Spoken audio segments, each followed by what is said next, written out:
Bulls and the 49ers today. Head coach Alex Golesh joins us. Coach, we've talked about bye weeks in the past. We know they're not vacation weeks. A lot of things get done.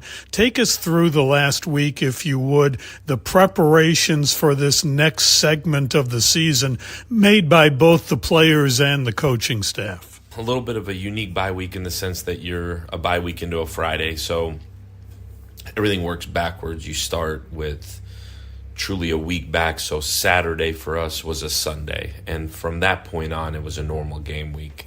Up until that point, we gave our guys essentially 2 days off on the front end, and then treated the rest of the week like a mock game week, meaning a normal Monday where guys come in, run, lift, do walkthroughs, install base special teams, and then worked a bunch of special teams fundamentals. And then we had a normal Tuesday practice, and it happened to be the longest practice of the year for us. It was a lot of fundamental work, a lot of technique work, while still working on Charlotte at the same time. But really a huge emphasis on getting back to fundamentals, technique, the basics of football, but really rewiring our brains to get back to that being the focus.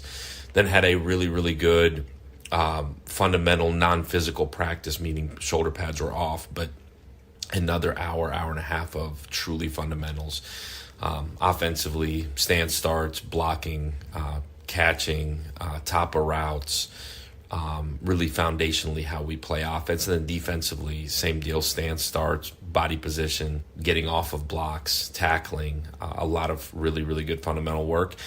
And then the guys got a couple of days off on the back end of the week as we went out on the road and recruited, and then picked up on Saturday with a normal Sunday. And the guys, if you ask them what day of the week it is, they'll tell you what it is in a game week setting, regardless of when you play. But happen to play Friday night, and I know our guys are really excited. The Charlotte team is building. They've had a really long list of injuries, including some just in the past few days. What do they show you on tape? I know you're very familiar with the head coach and the types of programs he builds. They remind me a lot of us in year one. And I know I've said that publicly, but I feel like I can totally relate where there are good players all over the field. They're learning what the standard is. The one thing you can say is they play really hard. You could see offensively still trying to get in sync in terms of what is their true identity. I think they run the ball really well. When they get going offensively with some tempo, they're able to move the ball on people. And it's all been in patches for them. Defensively, play really hard. That you could tell the heart of that defense came with coach from Ohio U, and that linebacking core, that's where it all starts. That's who gets everybody lined up, and it'll be interesting to see how they handle the tempo today. But identity is what they're trying to build. I almost feel like, and I told Coach Albin that you see where you're going. You want to accelerate the process, but that's the one thing about this game is there's no acceleration. It takes the time it takes. But the young guys are playing really hard, which is what gives them a chance to go win football games. This is another one of those only game in town types of game. Friday night, national television, potential great advertisement for this program. Yeah, I think anytime you get to be in prime time, and you know that if you're a college football fan, you've got the game on. It's not just USF fans or Charlotte fans. I think what else makes it unique is on Friday night, all your peers are watching. For our players, for our coaches, they know that their peers are watching, laying there in the hotel, getting ready to go play. That's always kind of excited me that you are what's on TV as everybody's preparing to go play Saturday. Not that you need extra motivation or that it really should be or could be, but it's certainly a huge, like you said, billboard for us as a program, as a community. I think it'll be electric. It'll be really cool. You talked a little bit in your press conference this week about first quarter and third quarter, how the Bulls have started off slowly on occasion, but in the third quarter they've come out of the locker room flying and really put up some big numbers offensively. As you have studied that, have you come up with any conclusions? Yeah, I joked about it at the press conference, but we're going to actually just start with the third quarter. We're going to do a halftime. I'm going to tell the guys that it's halftime right before we head out. It was only that easy. No, you know what? I think if I saw anything, it's the fact that it's probably been a little bit overdone in terms of starting slow. I think there's a rhythm to what we do offensively. Our job as coaches is to get all 11 guys in the same rhythm. Starts with the quarterback, but getting everybody in a rhythm. I think a little bit of it has been, we tend to let the defense start first, and that goes. You don't control the amount of time that goes, and we've talked a lot about should we take the ball first and kind of get going early offensively. But we've dug. We've been really meticulous in the play selection. Been really meticulous in how we've repped it, and ultimately we'll be just fine. But you certainly would love to see a bunch of points early. But ultimately, I guess at the end of the day, you'd like to see the scoreboard be +1 at the end. Coach, thanks. Good luck tonight. Thank you. Go Bulls. Head coach of the Bulls, Alex Golesh, stay with us. Kickoff coming up, Bulls and 49ers on the South Florida Bulls Radio Network. Beef O'Brady's want your kids to be part of the USF Bulls Player Tunnel. This season, at all USF Bulls home football games, your child can get on the field at Raymond James Stadium as the Bulls get set to take on their rivals. Sign up at Bulls Bay in the South Plaza on game day to be part of this amazing experience. Participation subject to NCAA and American Conference compliance rules. Beef O'Brady's, proud partner of the USF Bulls. Did you know accidents are the #1 leading cause of death and injury for children? Swimming pools, toys and bicycles, even school backpacks need your supervision. Do you know first aid? Have you practiced a fire drill? Your family's safety begins with you. This station, the Beasley Best Community of Caring, and Rico Automotive have more information at myq105.com/caring. You know the power and energy the Bulls bring every game day. Imagine that same energy powering your home. With Lunex Power, you can harness the sun's force just like our teams harness their drive on the gridiron. Get in the game with an environmentally friendly, cost-saving solar electric system and score big savings on your energy bills. Kick off your solar journey today at lunexpower.com, your local family-owned solar energy provider. Go green, go team, and go solar. A Progressive Home and Auto Bundle can protect you round the clock, but we can't protect you from those painful moments in sports. Oh, I can't believe we blew a 5-touchdown lead. Sure, but you got to feel like they were going to win for almost the entire game. But I was about to buy playoff tickets. So you were prepared for a good time. That's pretty nice. It's the worst loss any team has ever had. And you got to witness history. Okay, we're done here. Well, at least your home and auto are protected with a bundle from Progressive. Progressive Casualty Insurance Company affiliates and other insurers. Not available in all states or situations. The Bulls are ready to stampede. This season of South Florida Bulls football is presented by TGH, Tampa General, the region's only academic health system. We're almost set to kick it off. Now, along with Sam Barrington and Joey Johnston, here's the voice of the Bulls, Jim Lapp, on Q105. And good evening from Raymond James Stadium. Boy, it is a beautiful night, a little bit cooler as we've made it into October, and we've also made it into conference play as South Florida has their American debut against the Charlotte 49ers. Both teams are coming off a bye week, but these two teams kind of going in different directions. The Bulls coming off a high with a couple of top 25 wins and a 3-1 record. Charlotte is 1-3. Their only win is against an FCS, and they are riddled with injuries, including their starting quarterback and one of their veteran running backs. It's Throwback Day, as you've heard during the pregame show. The Robo Bull, the logo that was the main mark until 2003, is featured out at midfield. And, Sam, it's been kind of fun. They've got a lot of 1990s things going on here. I'm as ignorant of the music then as I am now, but a lot of people are enjoying it, and it's a fun atmosphere. It's a great atmosphere, and I love that despite that our university is not, as old as some of the more prestigious universities in this country, we got history that we can go back and revisit. We got things that, are near and dear to our hearts that we can go back and revisit.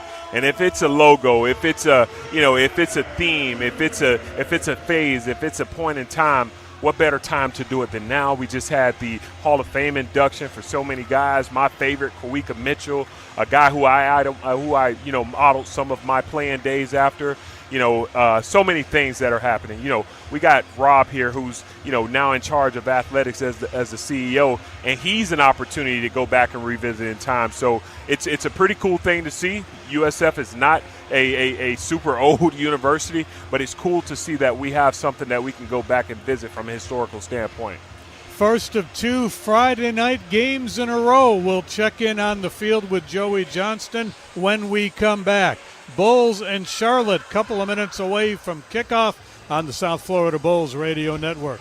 For 10 years in a row, Tampa General has been named the #1 hospital in Tampa Bay by U.S. News and World Report. And once again, we're recognized as a top 50 hospital in the nation. This year in 6 specialties: diabetes and endocrinology, ear, nose, and throat, gastroenterology and GI surgery, heart and vascular care, obstetrics and gynecology, and urology. Tampa General, the region's only academic health system, a university-based program.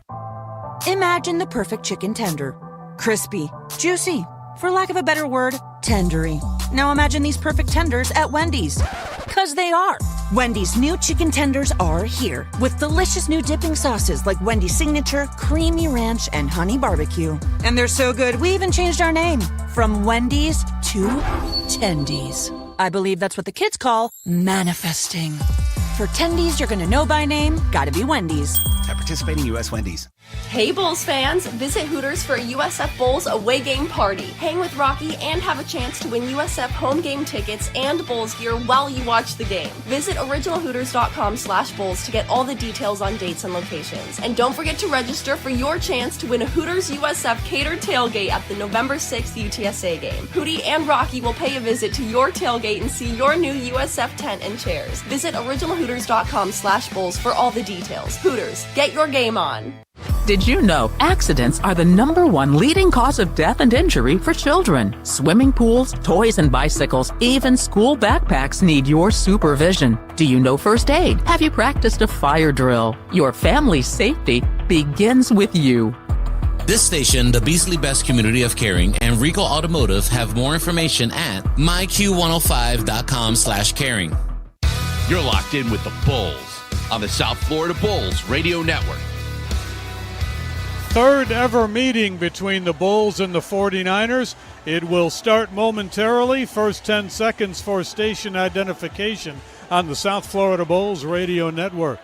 WRBQ FM HD1 HD2 Tampa, WJBR AM Sefner, W276CX Newport Richie, W221 DW Tampa. This is South Florida Bulls football.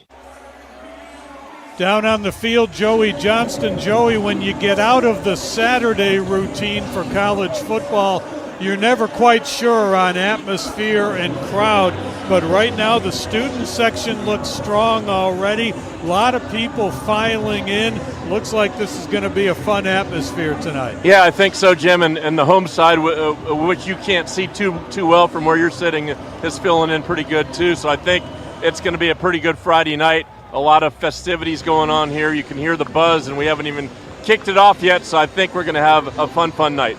Sam, one of the impressive things for this South Florida team in the game against South Carolina State was that they were coming off those 3 top 25 opponents playing in FCS. On paper, it appeared to be all South Florida, but you still got to go out and do the deed, and they did that night.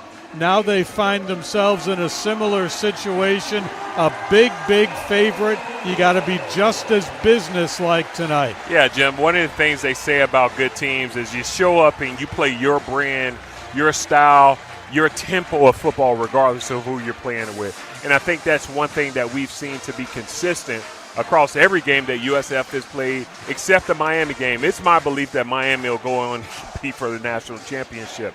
They were a really good football team. But in every other circumstance, USF has really shown up and just played their brand of football. And that's what it takes to win a conference championship.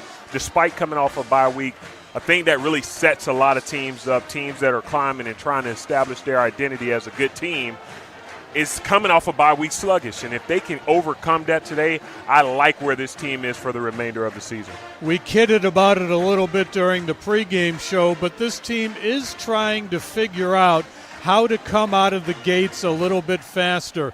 They found the magic formula in the third quarter coming out after halftime, not so much at the beginning of the game. They've studied a lot of different things, Sam, including maybe taking the football if they win the opening toss tonight, but it'll be interesting to see if they can solve that riddle tonight. Yeah, I think the start to it is obviously identifying that something's not right and not saying, you know what, we've had success in those games even though we didn't get it done in the first quarter. No, if you can have success in the first quarter and you can start fast and you make that a big problem in your locker room and something you want to fix, it's only going to set you up for future success. And to think about if this team can couple success in the first quarter, first drive, first few drives specifically, with a success later in the game, they're going to be a hard team to beat. Here's the coin toss. This is a head. This is a tail. Cole Best. What's your call? Mac Harris, Tails Jalen has been Stokes. called. Rob, would you please do the honors? Rob Higgins with the coin toss. You've won the toss. Charlotte has won the toss and deferred their option to the second half. You would love the ball. Which way would you like to kick? Please rotate around. So how about that? The Bulls will start with the football, but not by choice. Charlotte wins the toss and defers. Joey, you've got a better look than we do at these Bulls uniforms. Green jerseys, gold helmets, gold pants, and a little bit of nostalgia on them. Yeah, I love them. I love the color combination of the gold, green, and gold, and the old logo brings back so many memories. I think this is a really, really sharp, nice-looking look for USF football. So, as they say, in order to play good, you got to look good. So the USF's got the look good part out, and now they got to play good. If you're keeping score, this logo would have been on football helmets starting with the inaugural season and going through the 2002 season. The iconic U that's still in place today was introduced in the summer of 2003. So you have to go back about 23 years with the occasional one-off exceptions. 23 years since the Bulls have worn Robo-Bull on their helmets, and we certainly haven't seen it at midfield in just that long. Well, Charlotte will kick off. Alvin Isaac and Jaquan Smith are deep.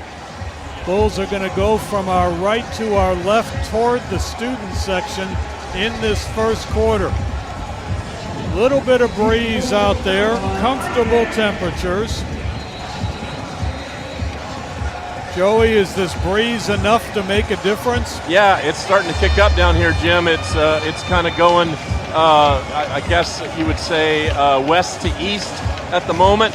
We'll see how it goes, but it's more than it's a strong breeze. Here's the kick. Fair catch called for and made 2 yards deep in the end zone by Alvin Isaac.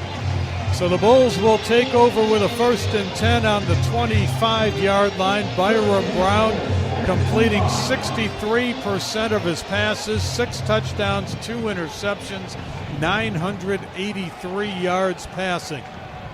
Jaquan Smith will start at wide receiver, split wide to the right. Cartavius Norton against his former team is the running back. Evan Dangler is in at a tight end. He goes in motion. And Brown to throw. He's going to air it out on 1st down, looking for Nimrod, incomplete. Nimrod was in hand-to-hand contact with the defensive back, got himself well positioned but couldn't pull it down. Dwight Boodle on the coverage. Bulls take a shot right away, and they're ready to go again on 2nd and 10. Almost the same play, way downfield to Smith, and it's incomplete at the 40-yard line of Charlotte. So the Bulls with the air raid early, but they come up empty on 2 straight. Now they've got a 3rd down and 10 from the 25. It's no secret that USF wants to get the deep ball going earlier. But again, it's going to contribute to Byron Brown just having a massive game in the air. Obviously, they believe the opportunities in the air are there. Let's see if they can land them. Tight end out, Christian Neptune in. 4 wide receivers, Norton the running back on 3rd down and 10 from the 25-yard line. Brown going to throw again. Great protection. Now he'll tuck it and run to the 30, to the 35, gets the 1st down, gets hit out of bounds, and the flags fly. Brown is up and okay, and this penalty is going to put the ball out near midfield. Yeah, let's just be glad that after the play was over, personal foul, later out of bounds, defense, 15-yard penalty, automatic 1st down. Well, let's just be glad Byron Brown is okay. A lot of guys don't make it, up off the ground off those late hits on the sideline, but just a foolish play by the Charlotte defender. But hey, I guess USF isn't the only team that wants to set the tone today. They know they're playing against a talented guy at the quarterback position, so they want to, take a look at imposing some fear on this offensive unit. Linebacker Caden Schmitz got the penalty flag. 1st and 10, Charlotte 48. Brown, designed run, will get 10 and a little more. Inside the 40 to about the 36. He faked the handoff in the backfield, rolled to the left, picked up a 1st down. They mark it at the 37, 1st and 10. Brown to throw, near sideline, dropped. Jazz Nimrod would have had 7, maybe 8 on that play. Couldn't pull it in. It'll be 2nd down and 10. Well, that's 2 drops on the day for Nimrod, and he's been in proximity of both of those catches. Brown sitting at 0 for 3. Here's Norton against his old teammates. Breaks it up the middle. Gets hit at the 3. Dives for the end zone. Touchdown, South Florida. Cartavius Norton, 37 yards. There's your fast start, Bulls fans. 59 seconds, and the Bulls are on the ball. Yeah, one of the things that nobody's talking about that has been contributory to USF's inability to start fast at the time of possession they've had. Now, listen, they're not helping their case in the time of possession category by scoring that fast, but guess what? They got a touchdown on their first drive for the first time this season. Gramatica on to attempt the extra point. And he drives it through. Well, the Bulls throw the ball 3 times. They get 0 yards. They run the ball 3 times. They get 60 yards and a touchdown. 7-0 South Florida. 59 seconds into the game on the South Florida Bulls Radio Network. For WeatherTight windows and doors done right, call WeatherTight Windows for WeatherTight Mike. For WeatherTight Windows, hurricane strong, go to WeatherTightWindows.com. 813-908-0131. For energy savings the whole year long, WeatherTightWindows.com. WeatherTight Windows only sells PGT custom windows and doors, the best in the industry, and WeatherTight Windows has been best of Tampa Bay for 3 years in a row. Don't miss out on current rebates, $100 per window, $200 per door. Go to WeatherTightWindows.com today and schedule your free consultation. Do it before hurricane season. Tell WeatherTight Mike MJ sent you, and don't forget the cookies. 813-908-0131. WeatherTight Windows. WeatherTightWindows.com. Florida Blue presents Game-Changing Health Solutions. Did you know you can relieve stress by doing yoga at a Florida Blue center and exhale, treating yourself to Florida Blue discounts, seeing a chiropractor covered by Florida Blue, having your own Florida Blue health consultant, Welcome. or cheering on your team right now? Discover more game-changing health solutions at FloridaBlue.com. Florida Blue is a trade name of Blue Cross and Blue Shield of Florida, Inc.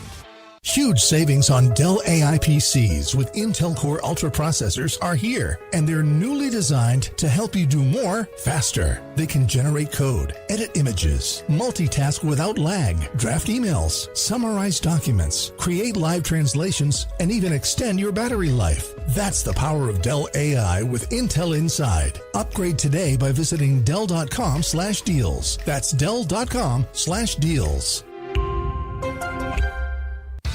This is your head football coach, Alex Golish. The new radio home for Bulls football is Q105.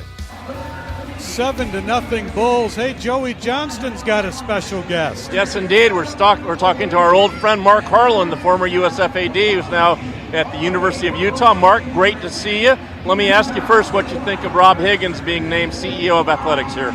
Well, he's an incredible friend. He was one of the first guys I met when I got here in 2014. He gave me the lay of the land, and I was really excited that he got this job. He's perfect for it. You know, he's very tied in with the whole industry. He will be so great for everything the Bulls do. You know, as a Big 12 AD, I mean, I'm watching what's going on here, and I know Rob will keep elevating USF to the places that it really should be. So I know you keep up with USF and its trajectory. What do you think about the program and where it can go in the future? I mean, I think it's incredible with the indoor and now the on-campus stadium, which is so needed. Of course, the basketball success, volleyball, just a lot. I thought Mike Kelly did a great job, and just like anything else, now Rob will take that baton and he'll take us to the next level.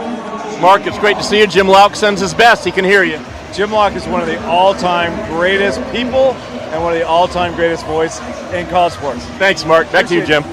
Thanks, Joey. That's why I wanted to have him on today. Here's the kickoff from Adam Zugawi. It is taken at the 6-yard line and upended at the 20. Nice coverage by the Bulls after a 14-yard return for Charlotte from E.J. Mason. So now the 49ers take over. They lost their quarterback in last week's game, so the new signal caller is Grayson Loftus. He's a former Duke Blue Devil, completing 52% of his passes, 1 touchdown, 2 interceptions.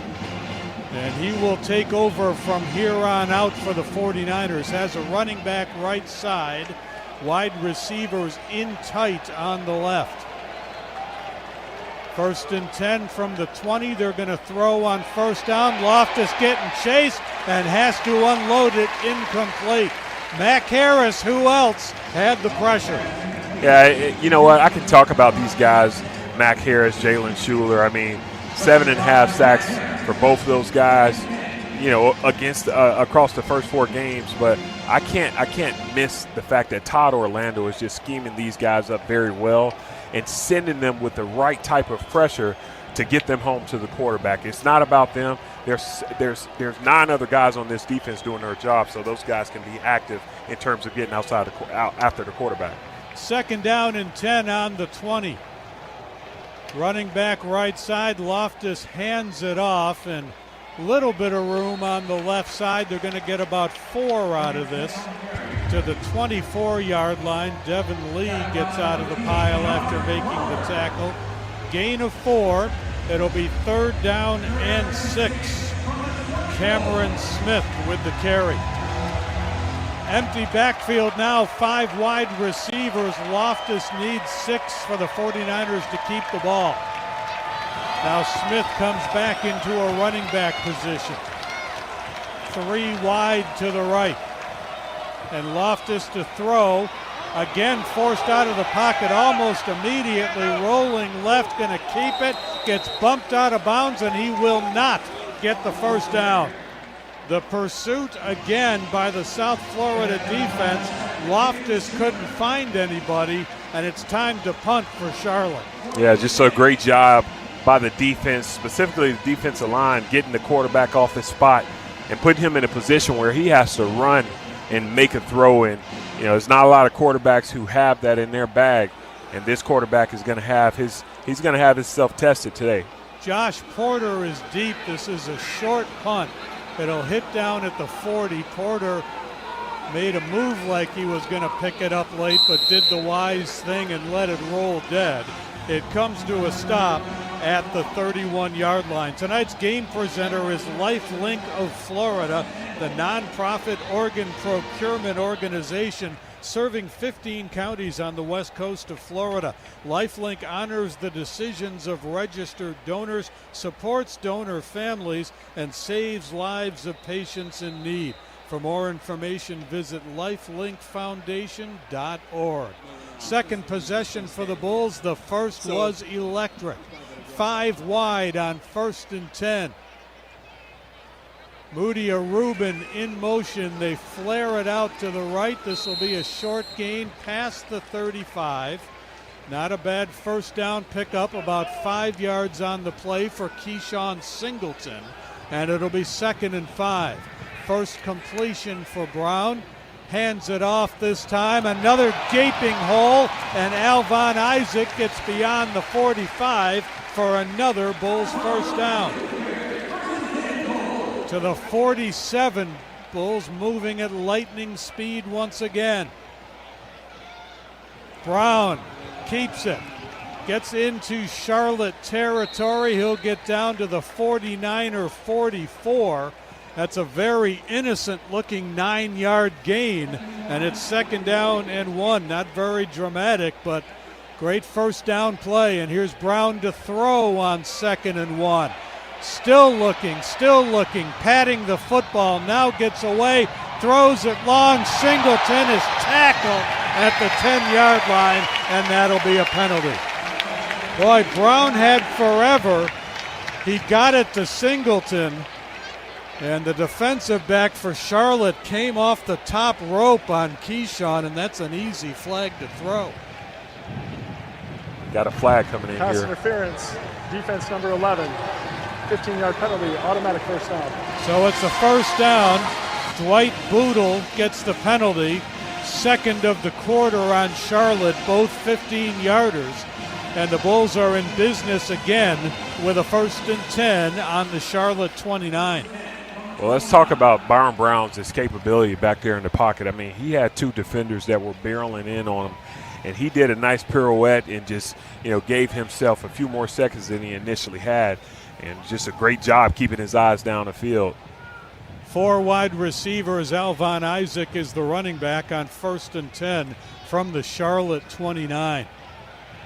Quick throw over the middle, caught inside the 20. It's Chaz Nimrod. He's got a first down to about the 13, but there is a flag far side of the field, a long way from the ball. Ineligible receiver. Offense, number 11 downfield was covered up. It's a 5-yard penalty, first down. So Singleton covered up on the play, making him ineligible, and the Bulls will have their first penalty of the day. It'll wipe out a 16-yard gain. Ball goes back to the 34, where it will be 1st and 15. 7-0 Bulls. We're a little under 4 minutes in. 3 wide receivers, wide side left.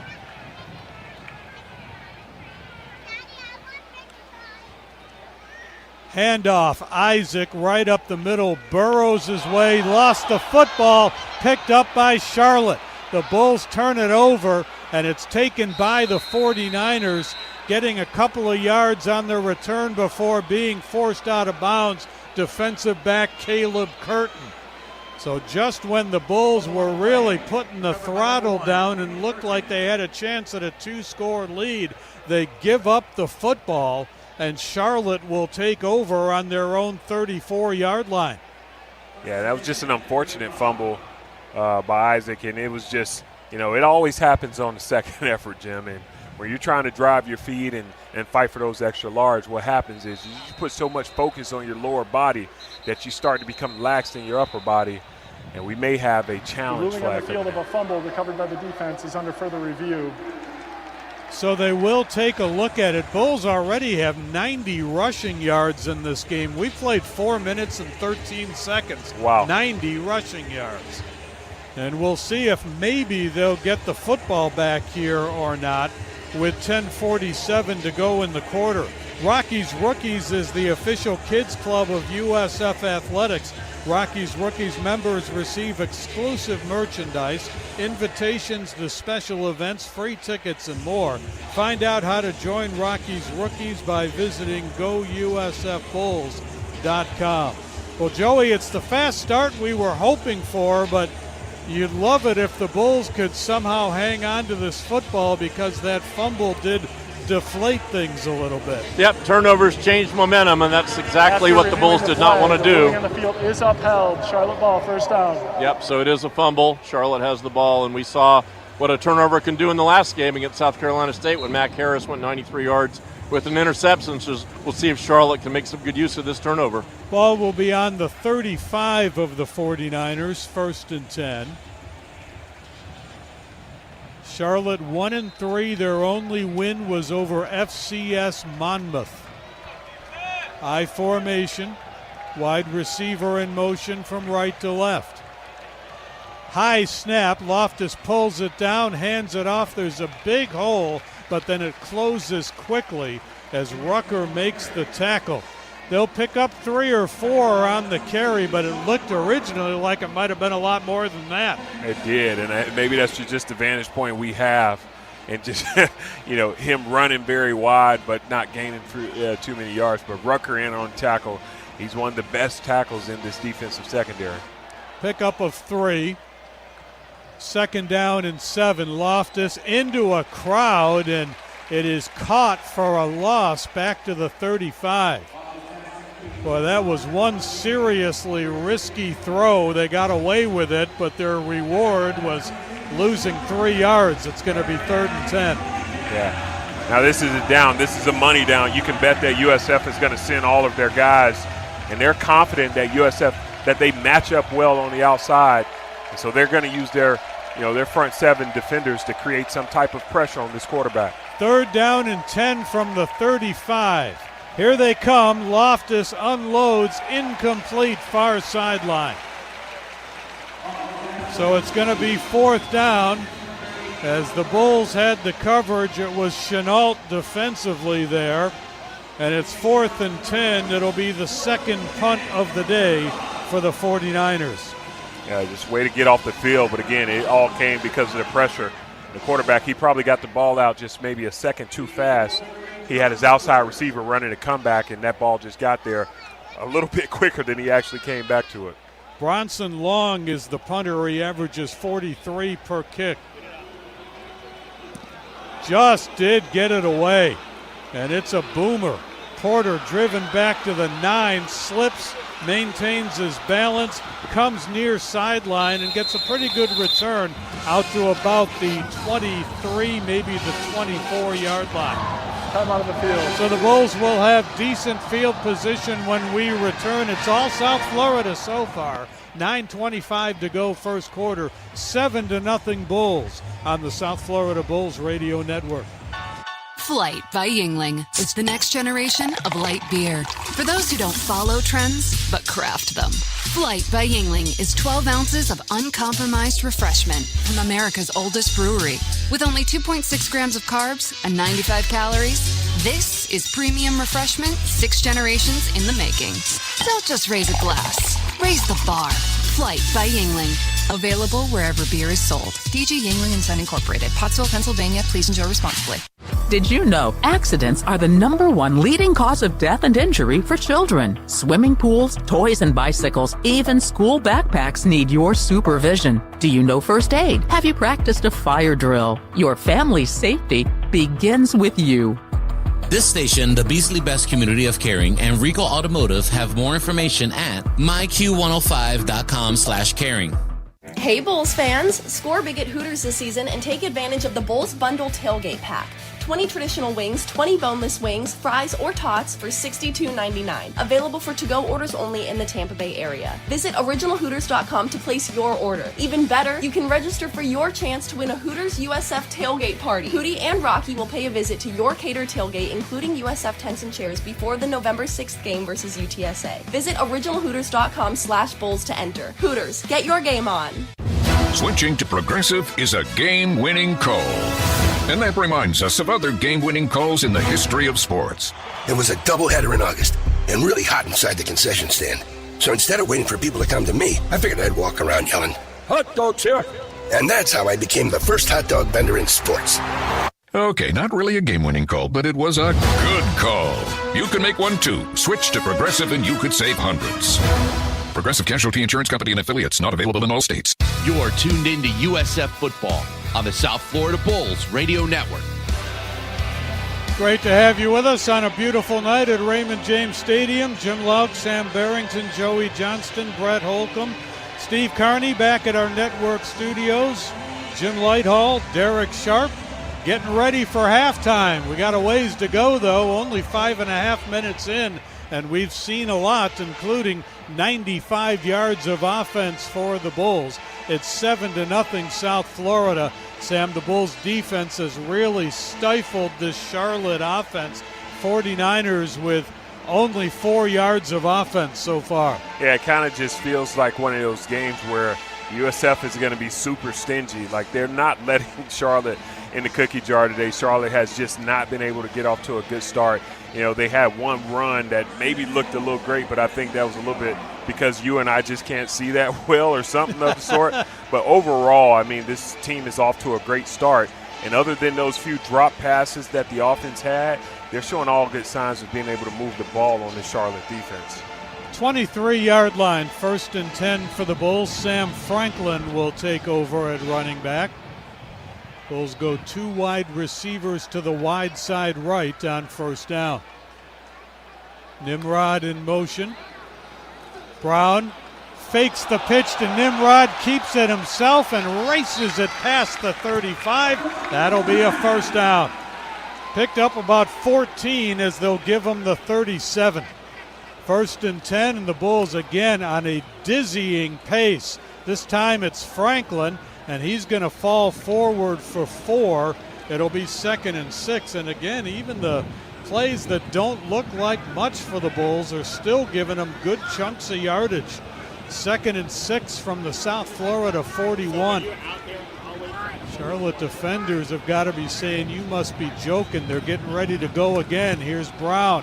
Hands it off to Franklin. Gets the edge to the right.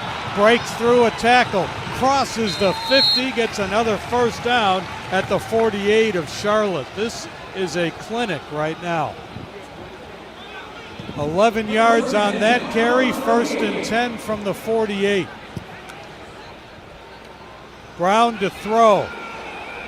A world of time. Downfield to Singleton, and he can't pull it in. Boy, Brown put it right there. The Bulls' offensive line has been absolutely dominant, but so far South Florida unable to connect on the long-range passing game. 2nd and 10. And it looked like Singleton might have had some problems with his hands or his fingers, kind of shaking both hands as he came to the sideline. 2nd and 10 from the Charlotte 48.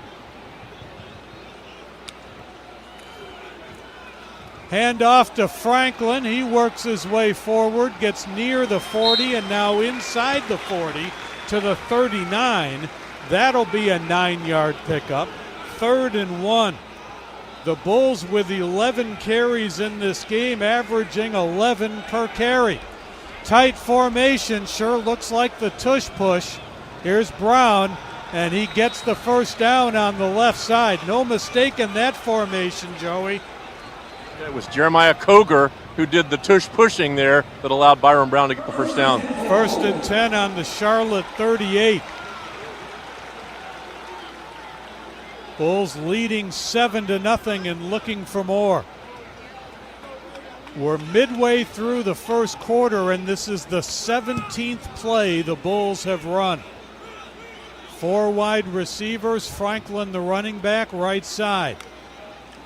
Brown to throw. Throws it downfield, caught. Jeremiah Koger breaks a tackle and fights his way into the end zone. That's 6 for the Bulls, 38 yards. Jeremiah Koger with his 1st South Florida touchdown. Now Koger, although this is his 1st touchdown, Jim, I mean, that catch, that pass, that run after catch, we call it rack. I mean, he's looked like he's done this before. That was just a perfectly executed play. He had a dig from the right side of the field, caught it at about the 20-yard line, and he turned into a running back from there. My favorite part of it is he made sure he covered that ball as he went through traffic and crossed over the plane into the end zone.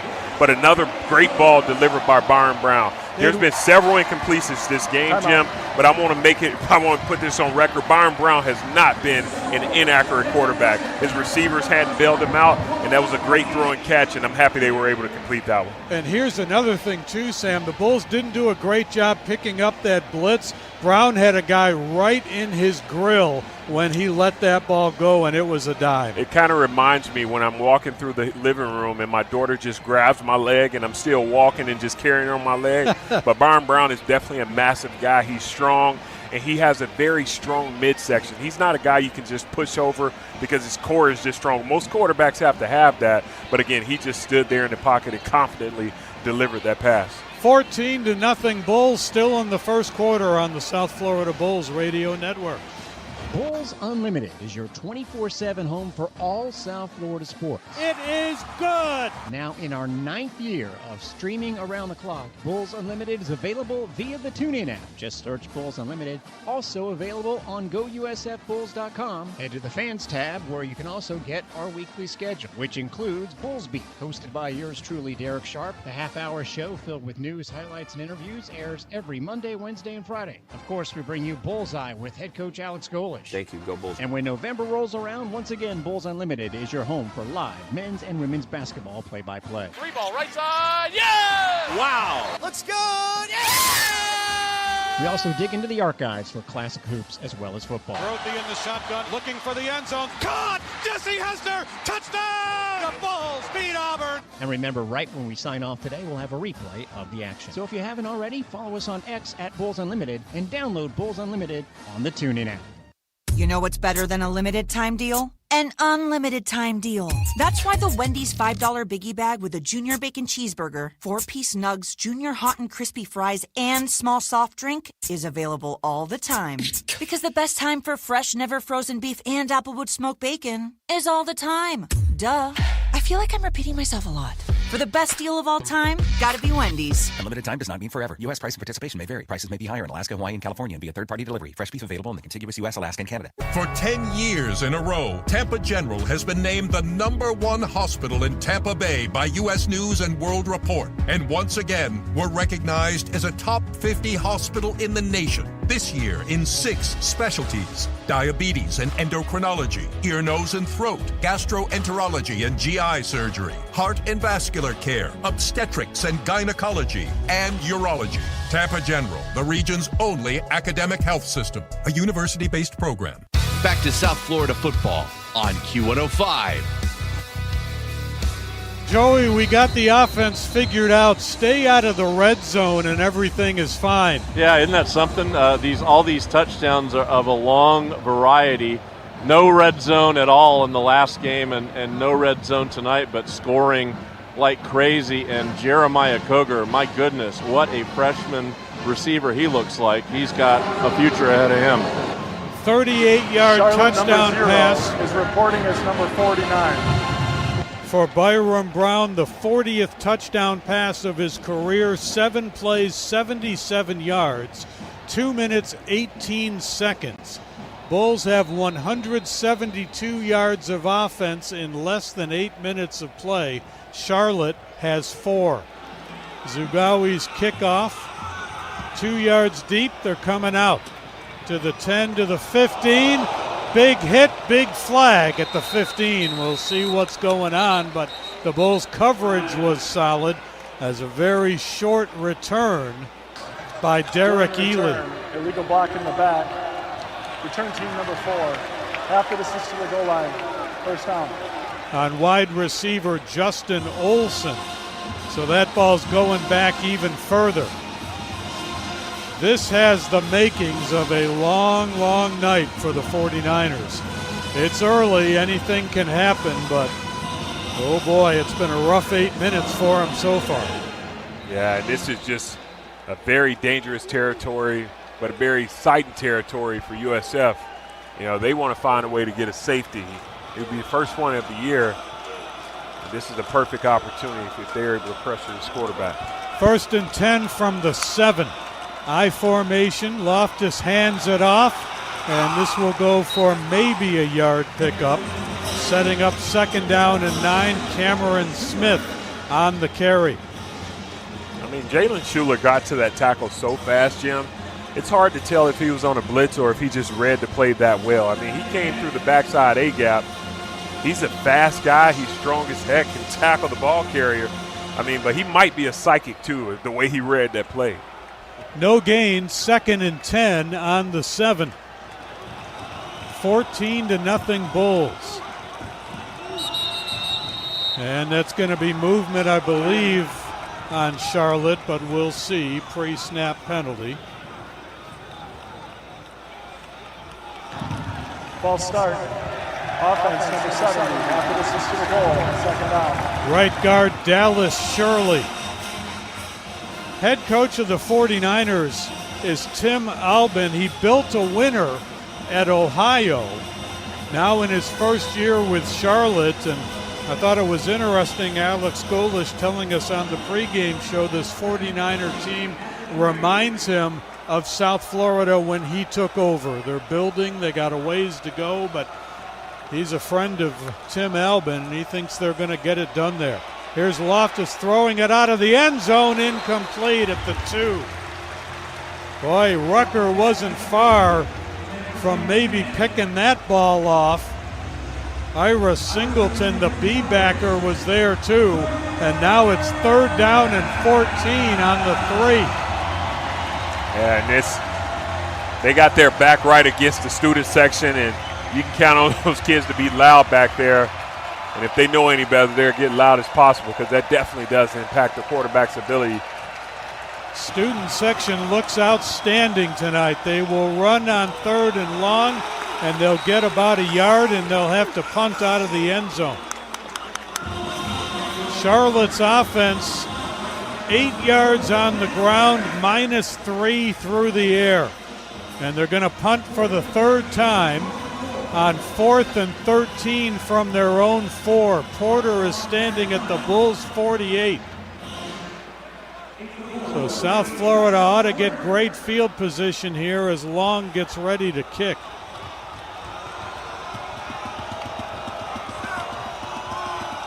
Bulls are going after him. They got it. It's blocked into the student section.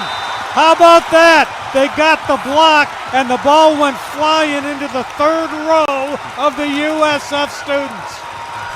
It doesn't get any better than that. And I can tell you, if I'm a student, I'm going to find that player, and I'm going to meet him in the cafeteria this coming Monday. I'm going to get him to sign that football. The ball flew straight into the student section. I hope it didn't hit anybody. The block came just off the right side, Jim. I'm trying to identify who it was that blocked it. Golly, that was just a great job by USF, Jim. It was Jair Murphy. Now, he's a guy who had a pretty impactful penalty in the last game. His uncle is Louis Murphy. Buck's great, played in the NFL for a number of years. And his uncle told me he was giving him such a hard time after that game. But for Jair to respond and have such a great play like that, I'm sure he feels good about himself. Well, you wanted a safety. We're here to serve. It's 16-0. And the Bulls are going to get the ball back. First punt of the year blocked for Bronson Long. And that was a no-doubter. Murphy took that right off the punter's foot and sent it backwards with such force that it didn't even stay in the field of play. Yeah, it was also just a textbook block, Jim. You come through there, a lot of guys, believe it or not, they get back there and panic. Their hands are too wide. They close their eyes or whatever the case may be. But, his special teams coach is going to be proud of him.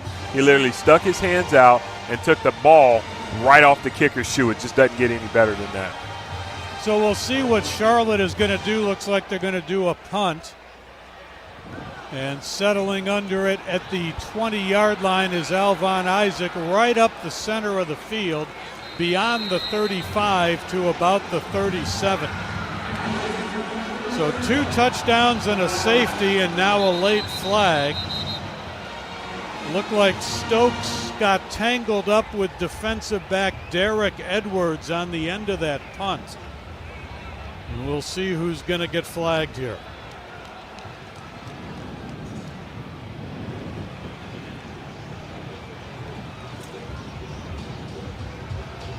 .5:19 to go in the first quarter.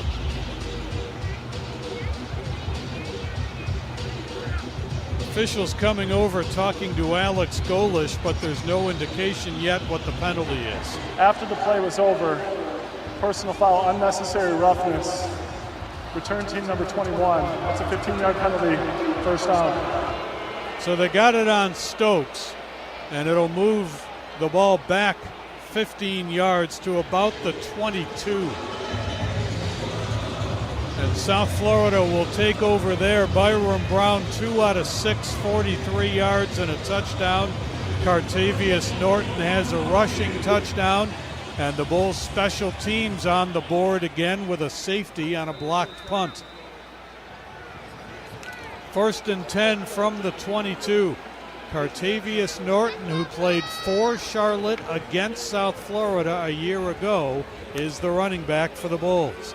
Brown to throw, crossing pattern right through the hands of Neptune. Boy, Byron Brown has got to be about the best 2 for 7 any quarterback has ever been. That one was a catchable ball too. Well, he's also very composed, Jim. I mean, because he's put those balls where they needed to be. And unfortunately, his receivers, they just aren't in sync with him this evening. Here's Norton on the carry. He's going to spin forward for a couple. He'll get to the 24, gain of 2.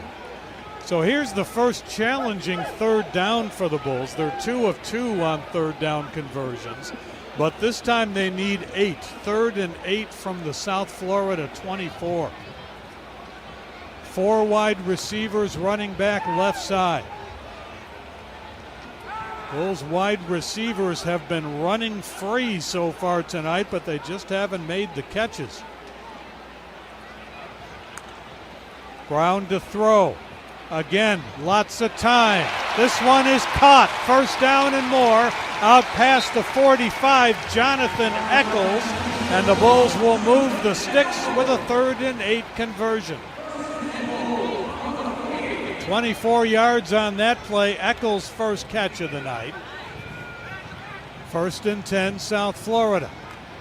Neptune in motion. He gets the handoff, runs around the left side, and will get back to the line of scrimmage, but not much more. It'll be no gain on the play. Call it 2nd down and 10 from the Bulls 48. 3:55 left in the quarter.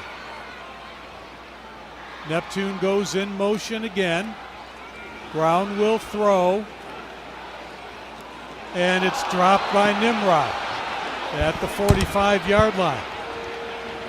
Would have been enough for a 1st down. Instead, it is 3rd down and 10. Bulls ready to go. Brown and now whistles. The officials were not in position to officiate the play. We will set the ball and replay 3rd down. Well, I don't know that I've ever heard that before. That's a sound bite to save. Well, you know, Jim, give him a little grace. I mean, how many times have we seen so many spot-on drops in a game? I think they're just as surprised as we are, Jim. Well, 3rd and 10 at the 48. 14-0 Bulls. The officials are in position, and South Florida will run a 3rd down 10 play. Nimrod in motion. Brown to throw, pressure coming, and it's dropped again. It was behind the line of scrimmage. Singleton picked it up. Neptune is shaken up. Officials timeout for injured player. And we'll see how Neptune is. That doesn't look too good. He's holding his leg on a play that's occurred away from the football. So with the incomplete pass, it's going to be 4th and 10, and we presume we will see the punt team for the first time tonight. But of more concern is the Neptune injury, the freshman who came in with 14 catches on the season, including 1 for a touchdown. And they are checking him out at the 50-yard line, and don't want to draw any conclusions, Joey, but didn't like the way he was holding his leg. Yeah, it didn't look great. He's got his helmet off. He's still down on the field as Alex Golish runs out to attend to him along with two trainers, but Christian Neptune was holding his leg in the direction of his left ankle, and you could see the visible pain on his face, and he is still being administered to on the field. Friday Night Football again next week will be in Denton, Texas. Last time the Bulls played at North Texas, 2002. We'll make our first visit there in a couple of decades for Friday Night Football, then back home for homecoming against Florida Atlantic. Looks like friendly fire. It looked like Neptune got rolled up from behind accidentally by one of the Bulls' offensive linemen. It might have been Connor McLaughlin. And Neptune able to get up. He is going to come to the sideline. He's hobbling a bit. I have a feeling the way this game is unfolding, we might not see him again tonight, but Bulls hoping they have him for North Texas next Friday. Yeah, he's definitely a guy you put on the shelf and you give him enough time to get healthy. And even if you lose him for next week, you know what? You get him for the rest of the season because he's a talented guy. As you get in conference play, the more depth you got at any position is important. But this team is led by a quarterback who can sling it.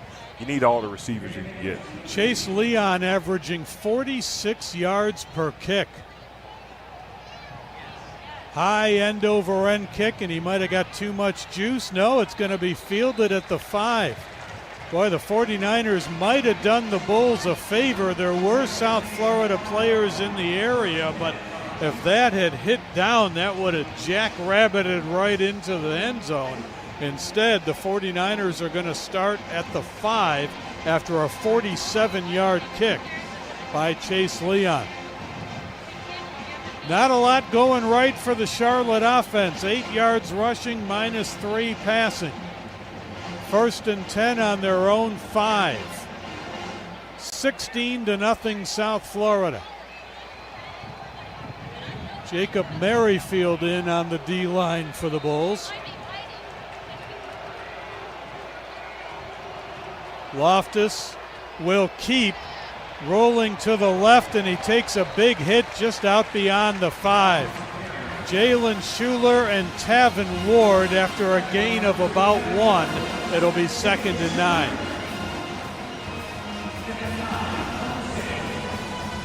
Charlotte 1-3 on the season, like the Bulls coming off a bye week. From the 6-yard line, 2nd down and 9. Throwing from the end zone, pressure coming, has a little time, now has to dump it off incomplete. Tried to get it to his tight end, but really was just dumping that ball out to make sure he didn't take a sack in the end zone. And again, let's remember the quarterback's back and Charlotte's back is, maybe all of 20 yards right away from the student section, and that's very tough to play against. And I mean, those kids are back there as loud as they can be, and they're screwing up everything from snap counts to receiver steps. I mean, everything. It's definitely something to deal with. 3rd and 9 from the 6. Loftus out of the end zone. Incomplete. The ball was juggled, and Mac Harris was seeing touchdowns in his dreams. That ball popped out of Jeriel Cobb's hands, the intended receiver, and Harris was almost there for the carom into the end zone. Instead, it's 4th and 9, and Charlotte again is going to have to punt from the end zone. Last time it was a disaster.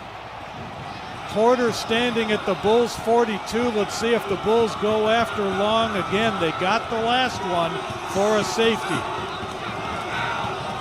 Hanging back this time, high short kick. Porter's going to let it fall. It's going to go sideways and then check back. And it's finally downed at the Charlotte 40-yard line. So great field position for the Bulls after a 34-yard kick. And now South Florida will have a chance to add on to their 16-point first quarter lead. Byram Brown is 3 of 10 for 67 yards, and those are the most incorrect stats you can imagine. He has had wide receiver drops all night long, but he also has a touchdown pass. He's got 3 wides to the right now, and Sam Franklin is the running back. Brown will throw near sideline, dropped. Jaquan Smith. This is unbelievable. You know, if it's me, I'm getting everybody out of the game. You know what I mean? I'm taking. If you got 2 drops, let's go ahead and take 2 steps and sit your 2 cheeks on the bench, because it's just bad. Here's a handoff to Franklin. He bounces off a couple of tacklers, gets inside the 35 to the 34, 6-yard pickup, 3rd down and 4. Bulls need to get it to the 30-yard line. Here's Franklin. He's got the first down. Still fighting, dragging tacklers, and he gets to the 25. So the Bulls move the sticks with 2 minutes, 10 seconds to go in the quarter. 1st and 10, South Florida. Byram Brown keeps it, gets the edge to the right, cuts it inside, gets inside the 15, and down near the 10-yard line. That'll be another first down. See where they mark it. They're going to put it at the 12, gain of 13, 1st and 10. Here is Franklin, left side, gets tripped up at the 10. He gained a couple, and it'll be 2nd down and about 8. Well, welcome to the red zone, South Florida. They've got a stadium graphic up on the board they haven't been able to use in I don't know how long.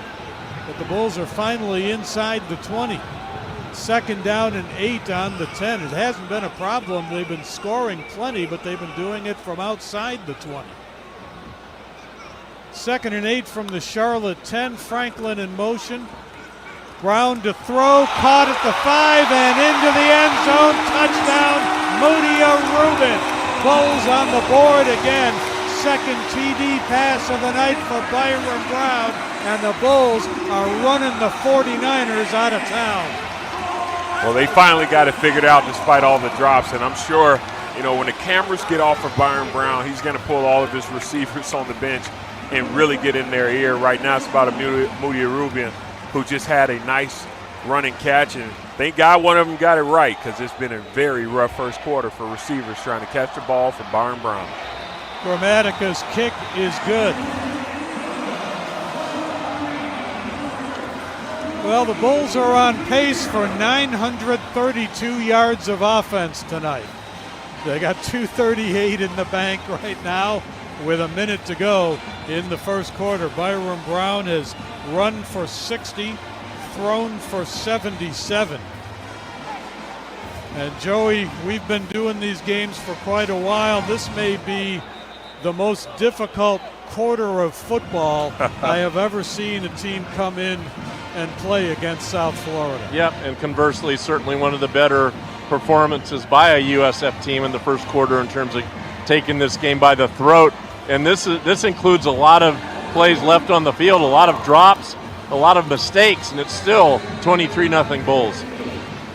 Scoring drive, 6 plays, 40 yards, 1 minute, 37 seconds. Rubin, 10-yard touchdown pass from Brown. 23-0. Kickoff heading toward the end zone. This will be a touchback. And Charlotte will start the ball at the 25, which must seem like quite a blessing. They've been starting drives inside their 10-yard line most of the quarter. 1:03 to go in the first, and Robo Bull is smiling. It's 23-0 South Florida. Doesn't even feel like it's still the first quarter, Jim. From the far hash mark, 1st and 10. I formation for the 49ers. They have 6 yards of offense.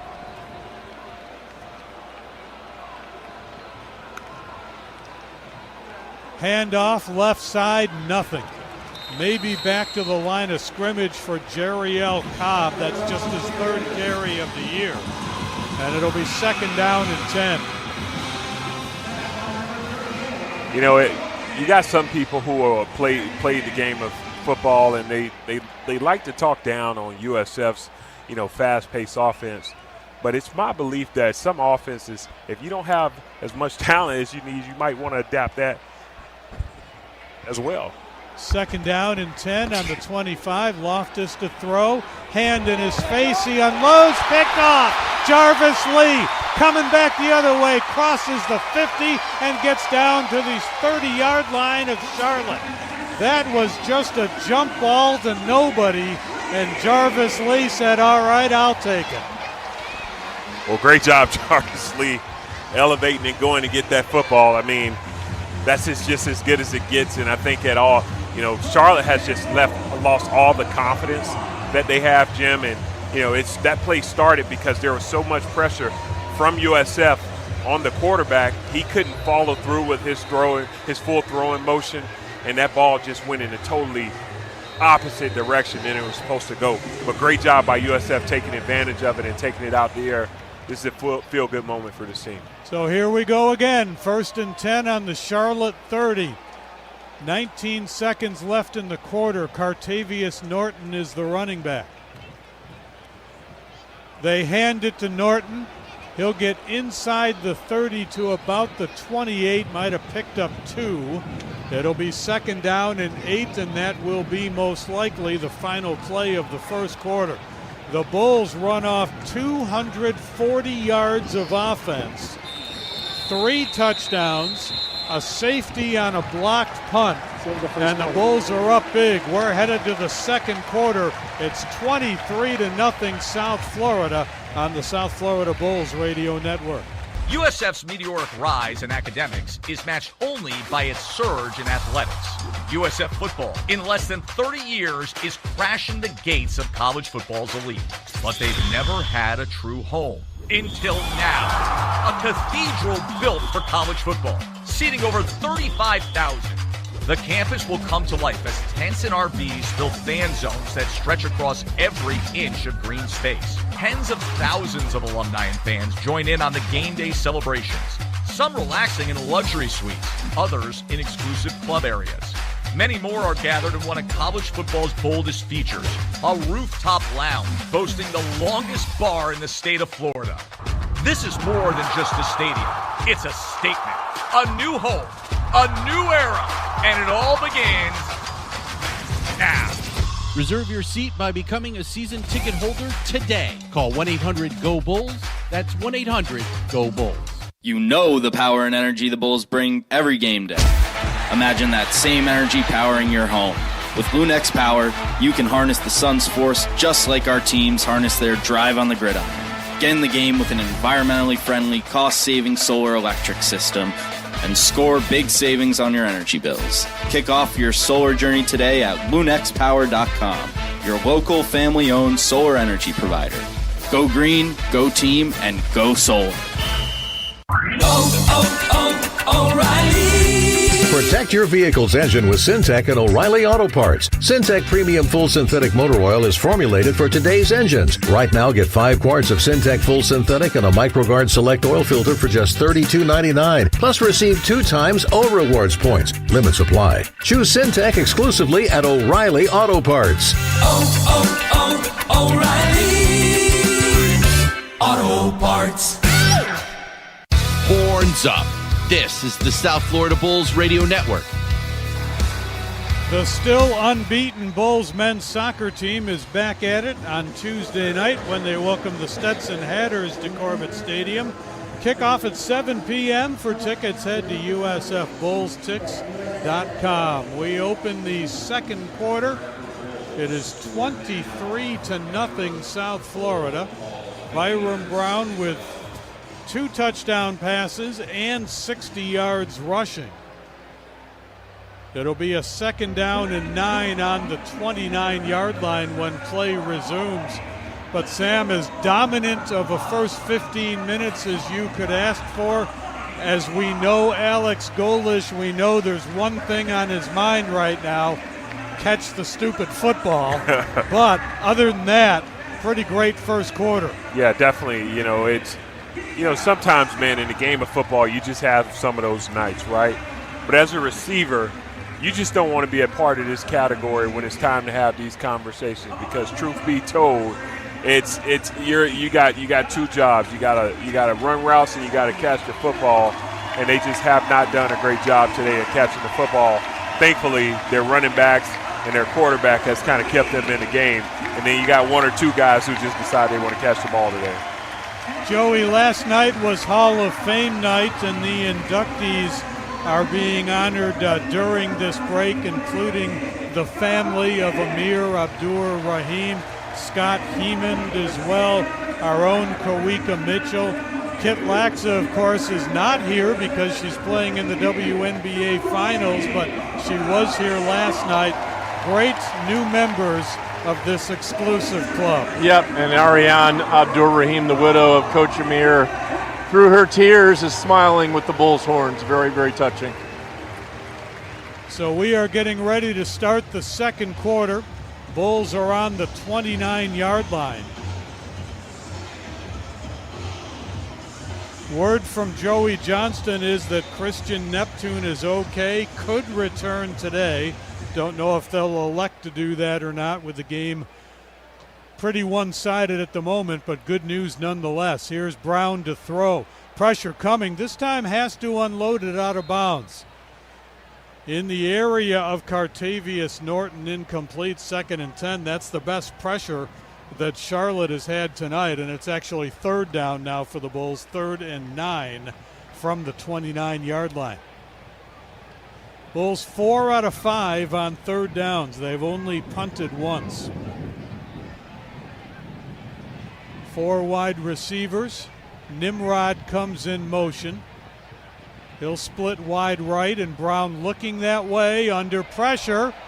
Gets away somehow, still on his feet. Now turns it upfield and picks up about 3 or 4 yards.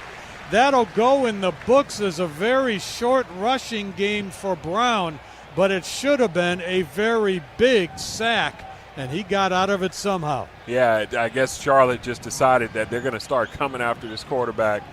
And he's had 2 consecutive plays where he just hasn't been able to escape. But fortunately, that play, he was able to just get away and just kind of showcase his ability.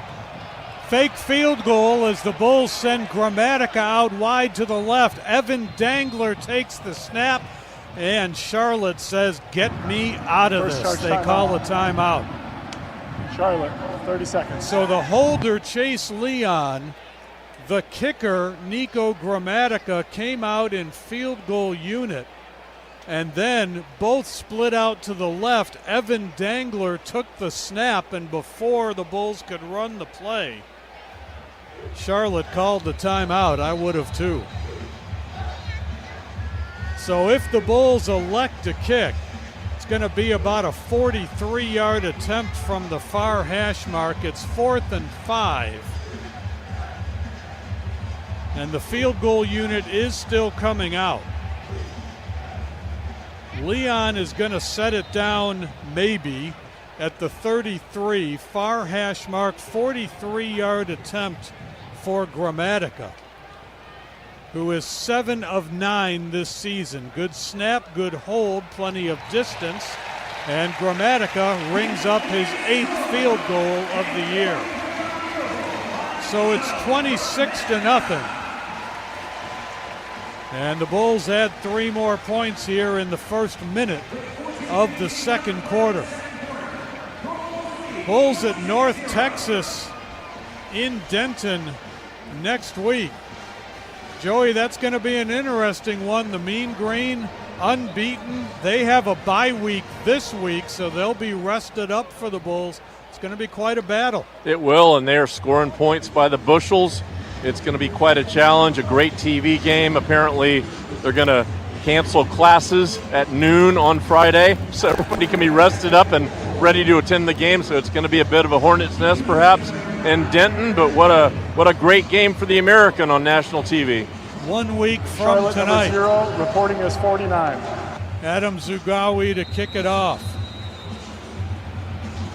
26-0. Toward the end zone, plenty of leg on that, and that will be a touchback.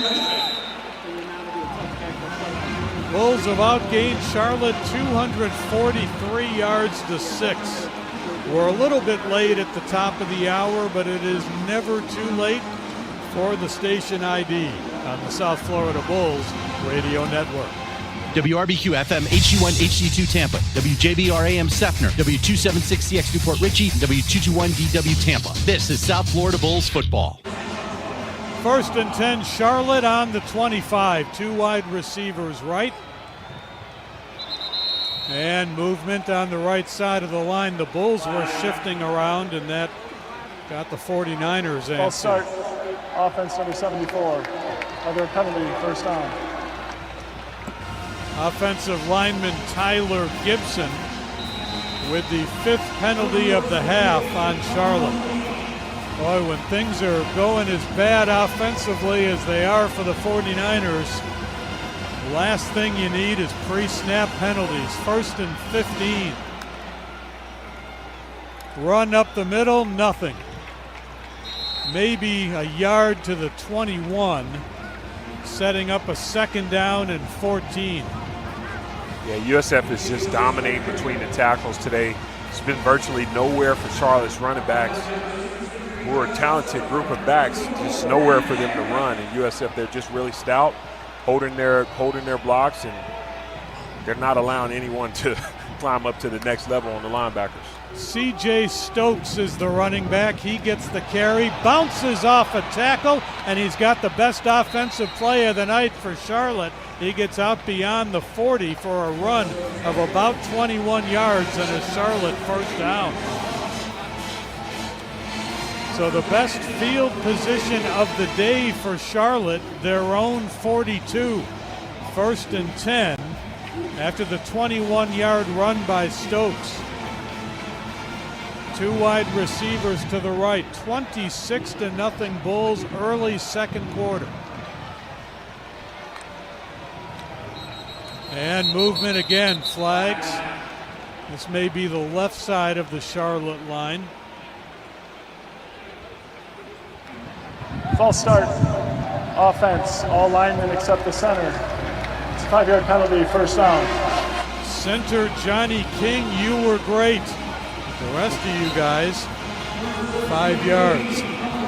1st and 15 on the 37. That's penalty number 6 on the 49ers. Loftus throwing the ball 1 of 7 for -3 yards. I formation. Stokes is the running back. 12:45 to go in the half.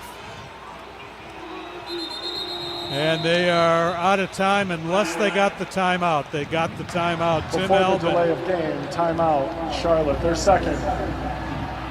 Tim Albin with a heads-up call, the head coach of Charlotte, ran down the sideline, got the timeout. 2nd charge to Charlotte, but they will save the 5 yards and still have 1st and 15. Bulls fans, if you want the best shots at seats in USF's brand new on-campus stadium, opening in 2027, the key is getting your 2025 season tickets now.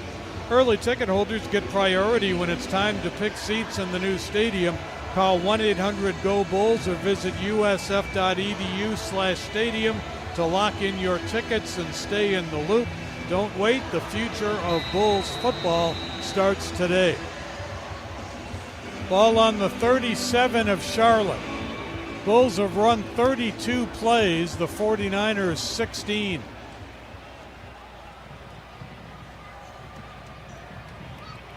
E.J. Mason split wide to the right.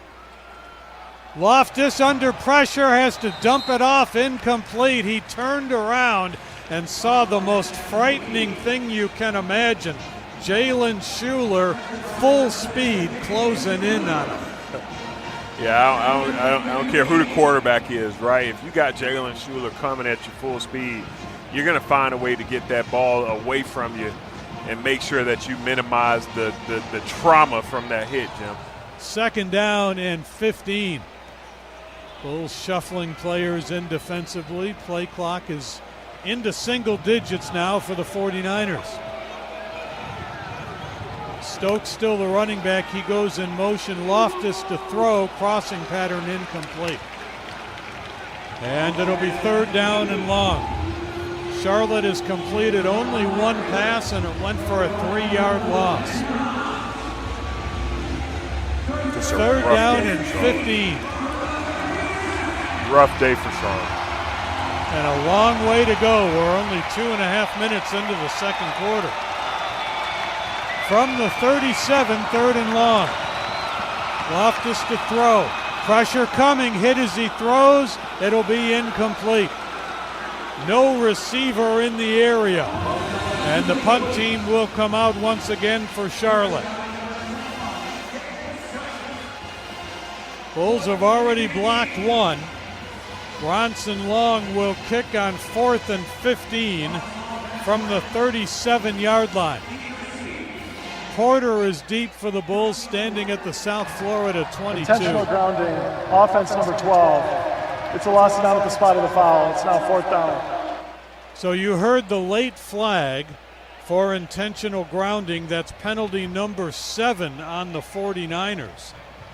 And the Bulls will pick up some real estate here as this ball is going to be walked back from the 37 to the 27. Now they marked it on the 28, so they ran it back 9 yards. Regardless, 4th down, and the punt team is in.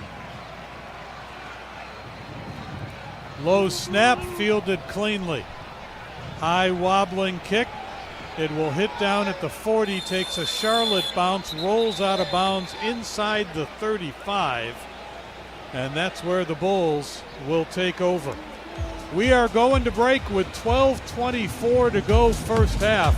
26-0 South Florida on the South Florida Bulls Radio Network. Beef O'Brady's want your kids to be part of the USF Bulls Player Tunnel. This season, at all USF Bulls home football games, your child can get on the field at Raymond James Stadium as the Bulls get set to take on their rivals. Sign up at Bulls Bay in the South Plaza on game day to be part of this amazing experience. Participation subject to NCAA and American Conference compliance rules. Beef O'Brady's, proud partner of the USF Bulls. The IRS finally caught up with Louie. I hadn't paid my taxes in 8 years. I owe the IRS a lot of money. Louie was in deep trouble. We're going to take your house, put a lien on your bank account, garnish your pay. They don't care. They're going to take your paycheck. Louie found out about Optima Tax Relief, the leading tax resolution firm. A+ rated by the Better Business Bureau, they've resolved over $1 billion for their clients. Optima Tax, they help me. They calm me down. They make me feel comfortable, and I trust them. Louie has a lot to be thankful for. I don't owe the IRS anymore, and I'm able to live a comfortable life, a lot better life. It was because of Optima Tax. For tax help you can trust, call Optima now for a free consultation. Take it from Louie. If you owe the IRS, don't go it alone. Give Optima Tax a call. They can help you. Call 800-783-8055. That's 800-783-8055. 800-783-8055. Optima Tax Relief. Testimonial from an actual client. Some restrictions apply. For complete details, please visit OptimaTaxRelief.com. Progressive knows there's so many great things about being a sports fan. Like scoring the company box seats. How great is that? Trick plays that actually work. Prevent defense when your team is winning by a lot. And even more preventative prevent defense as they're hanging on by a thread. And of course, saving money when you bundle your home and auto with Progressive. That's pretty great. Just like trick plays that actually work. Yeah, but how often does that happen? Complaining about sports. Not so great. Progressive Casualty Insurance Company, affiliates, and other insurers. Not available in all states or situations. Run with the Bulls right here on Q105. 26-0 South Florida, early 2nd quarter. Joey, it's going to be interesting how this game unfolds. You have two coaches who are friends and have respect for each other. Certainly South Florida, not yet, but somewhere along the line is going to be thinking, I got to get my guys out of this thing while they're healthy. But you've also got everybody looking at scores, the need to put up big numbers when you have the opportunity How do you think the Bulls will play this if Charlotte doesn't get back into this? I think the Bulls play it straight up in the first half, and I think conventionally that's fine. You can't run up a score in the first half. In the second half, they probably go a little more conservative and get some players into the game. Thus far, Charlotte has shown absolutely no inclination to move the ball in almost any way imaginable. This is a domination, and USF is, again, while making mistakes, already leads at 26-0. So this is a mismatch of the highest order right now. We still have 12:24 to go until halftime. Sam, I know you've played in games like this. As you're on the good side of a one-sided score, is there part of you saying, okay, I'd like to get ready for next week, or do you just want every snap you can get? Well, Jim, this is why I love you, because I've also been on the bad end of this, and you didn't bring I didn't want to bring that up. Yeah. No, I was one of those guys where I'm like, let me just get my stats and to keep me in a game as long as I can. Never have I ever wanted to come out of a football game, I'll tell you that. Hand off to Sam Franklin on first down. He's going to fight his way out to the 43 for a 4-yard pickup. It'll be 2nd and 6. Charlotte has 19 yards of offense. Remember, they had a 21-yard run, so everything else is negative. 2nd down and 6 from the 49. Brown setting up camp, looking downfield. Throw into Koger, incomplete, and that'll be a penalty. A lot of contact at the 40-yard line. I think they're going to get Randy Franklin, one of the defensive backs. Pass interference, defense number 0, 15-yard penalty, first down. It was indeed Franklin, so look at all the problems that Charlotte has had. Add on 9 penalties, and we've barely played 1 quarter of football. That is absolutely wild. That's wild, and I mean, a head coach, he's definitely not going to feel good about that. First down, Bulls at the 42 of Charlotte. Koger split wide to the right. Franklin is the running back. Brown zings it out to Koger, makes a nice catch, gets down to about the 35. Boy, you got to like that. Koger just stretched out those hands, made a total hands catch on it, brought it in cleanly. Gain of 6, 2nd and 4 on the 36. Here comes Franklin. Wanted to go right, didn't find anything, and he'll be tackled for loss. One of the few today, Shea Taylor, Charlotte linebacker, will set the Bulls up with a 3rd and 7, loss of 3 on the play. From the 39 of Charlotte, the Bulls are 4 of 6 on 3rd downs. They hand it off to Franklin, huge hole right side. He'll be near the marker, and he'll get the first down. Needed the 32, got the 31, and the Bulls convert their 5th 3rd down play of this first half. 1st and 10 from the 31, Bulls ready to go.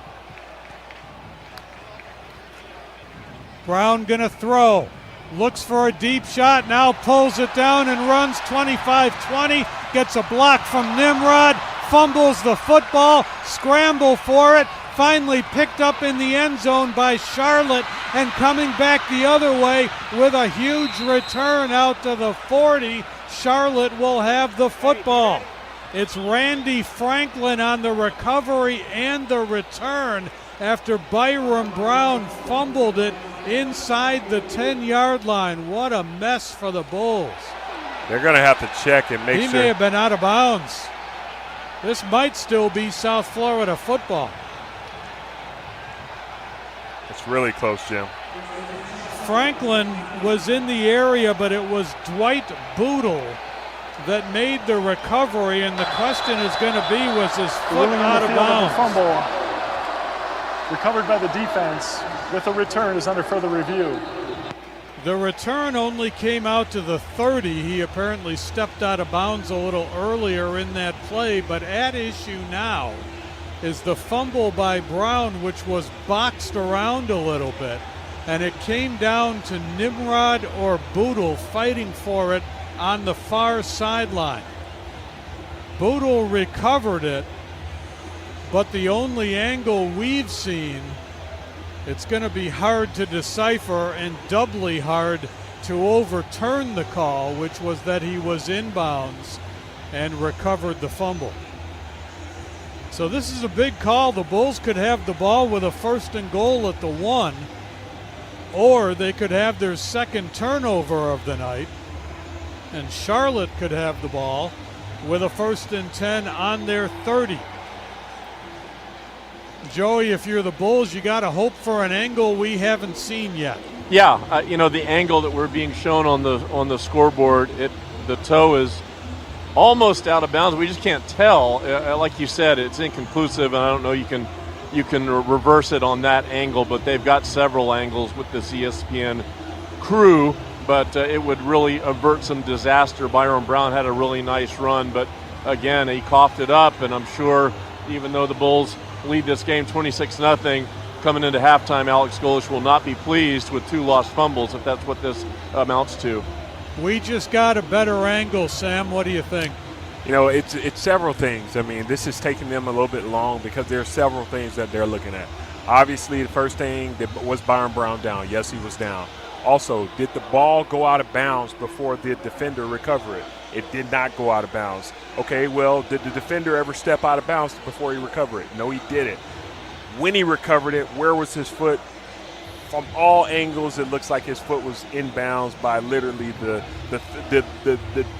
width of a toothpick. So I think, and that's what the toothpick lands skinny ways, not long ways. So I think this is in Charlotte's favor.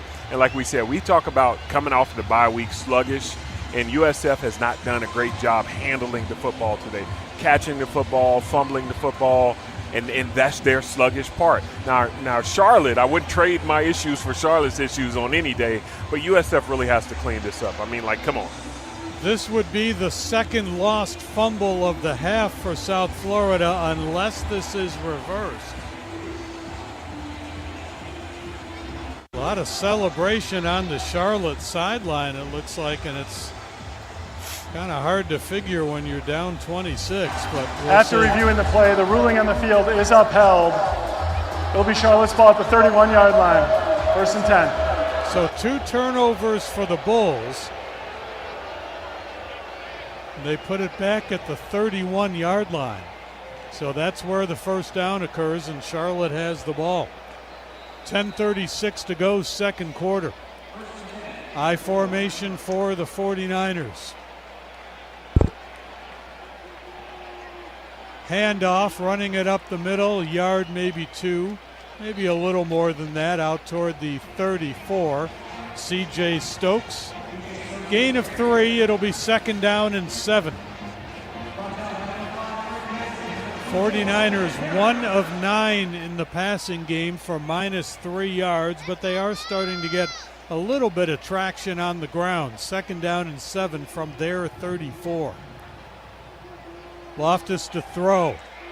Rolling out to the right, throws, and it is caught in a nice open field tackle by Jarvis Lee. They'll pick up a couple of yards.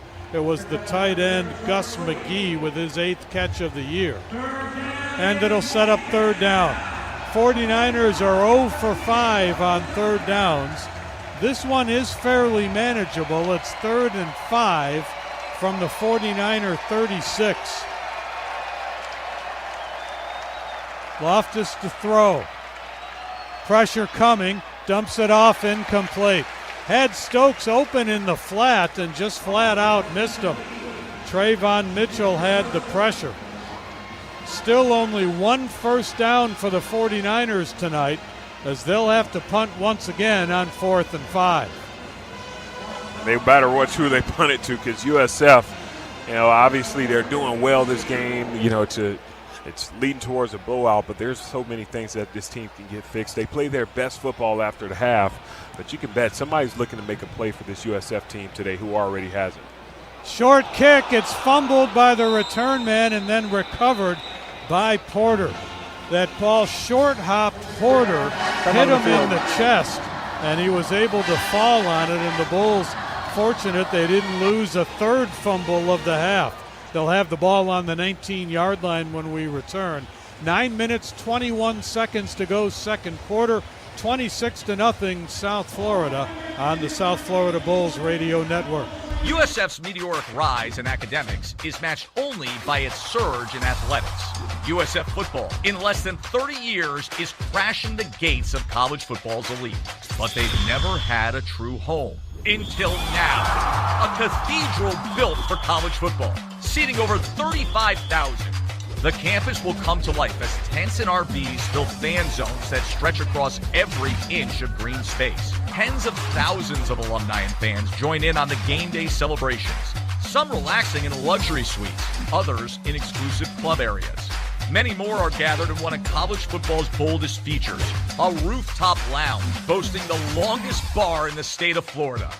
This is more than just a stadium. It's a statement, a new home, a new era, and it all begins now. Reserve your seat by becoming a season ticket holder today. Call 1-800-GO-BULLS.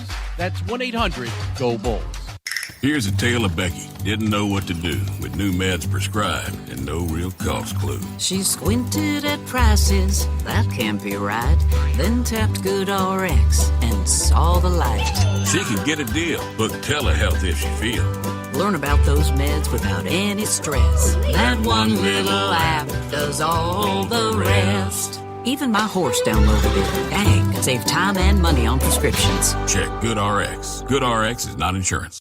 Did you know accidents are the #1 leading cause of death and injury for children? Swimming pools, toys and bicycles, even school backpacks need your supervision. Do you know first aid? Have you practiced a fire drill? Your family's safety begins with you. This station, the Beasley Best Community of Caring, and Regal Automotive have more information at myq105.com/caring. The action continues on the South Florida Bulls Radio Network. Don't miss Bullseye with head coach Alex Golish, the half-hour show hosted by Derek Sharp, Joey Johnston, and Kaylee Cottrell can be heard each game week featuring a different player guest in addition to the head coach. Bullseye is available each Wednesday on your favorite podcast app. Just search South Florida Bulls Audio, and a video version hits each Thursday on the USF Athletics YouTube channel.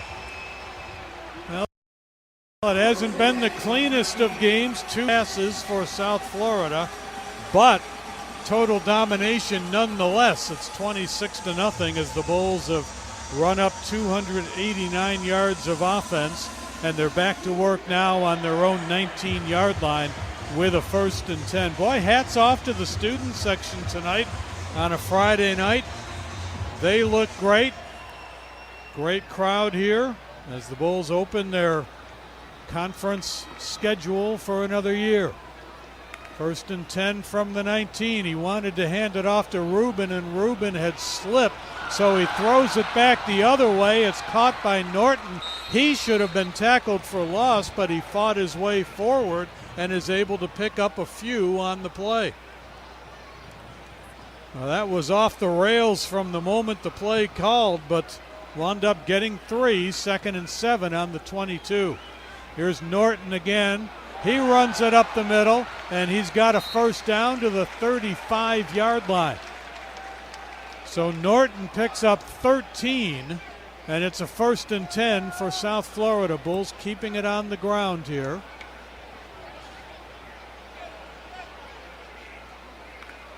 Brown takes the snap, going to roll to his left, looking to throw long. Got a man, caught.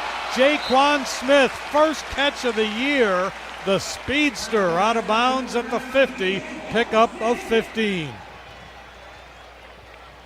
So now the Bulls moving the ball once again with 8:19 to go in the half. Here's Norton running left side.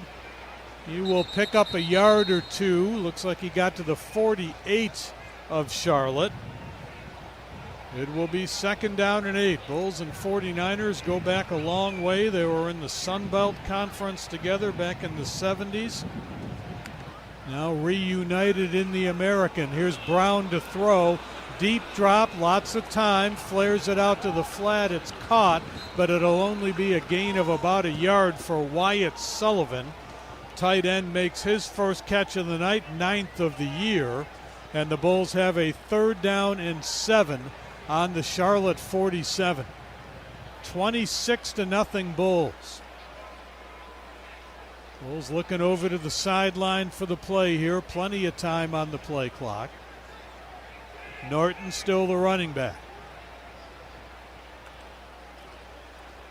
Flared out, caught by Mudia Rubin, starts to pick his way forward, keeps his balance, and he got close, but he didn't get there. He needed to get to the 40.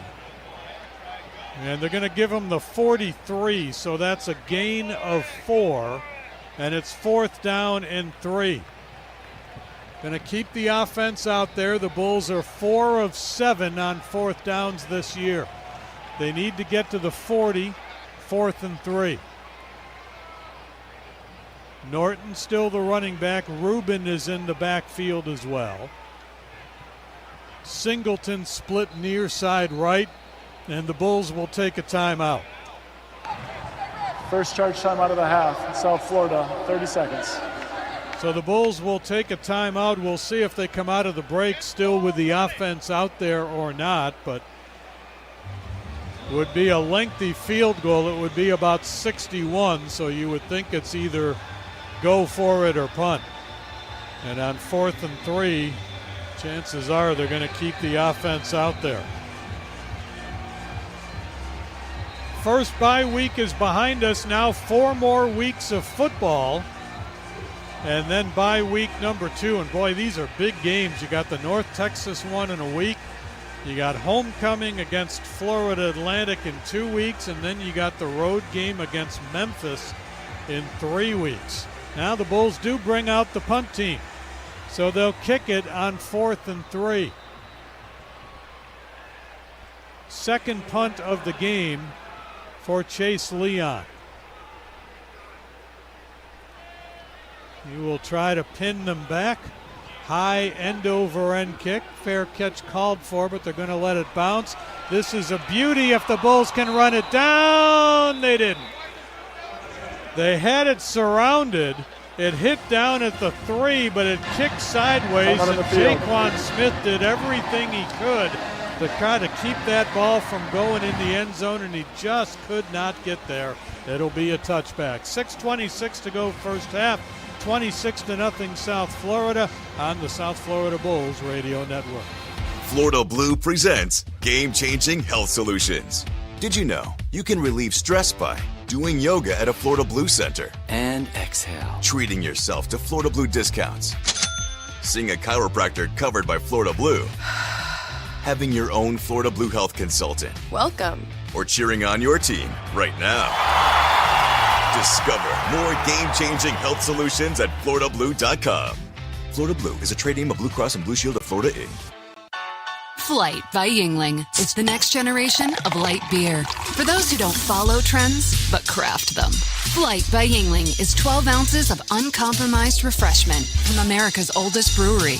With only 2.6 grams of carbs and 95 calories, this is premium refreshment 6 generations in the making. Don't just raise a glass. Raise the bar. Flight by Yingling.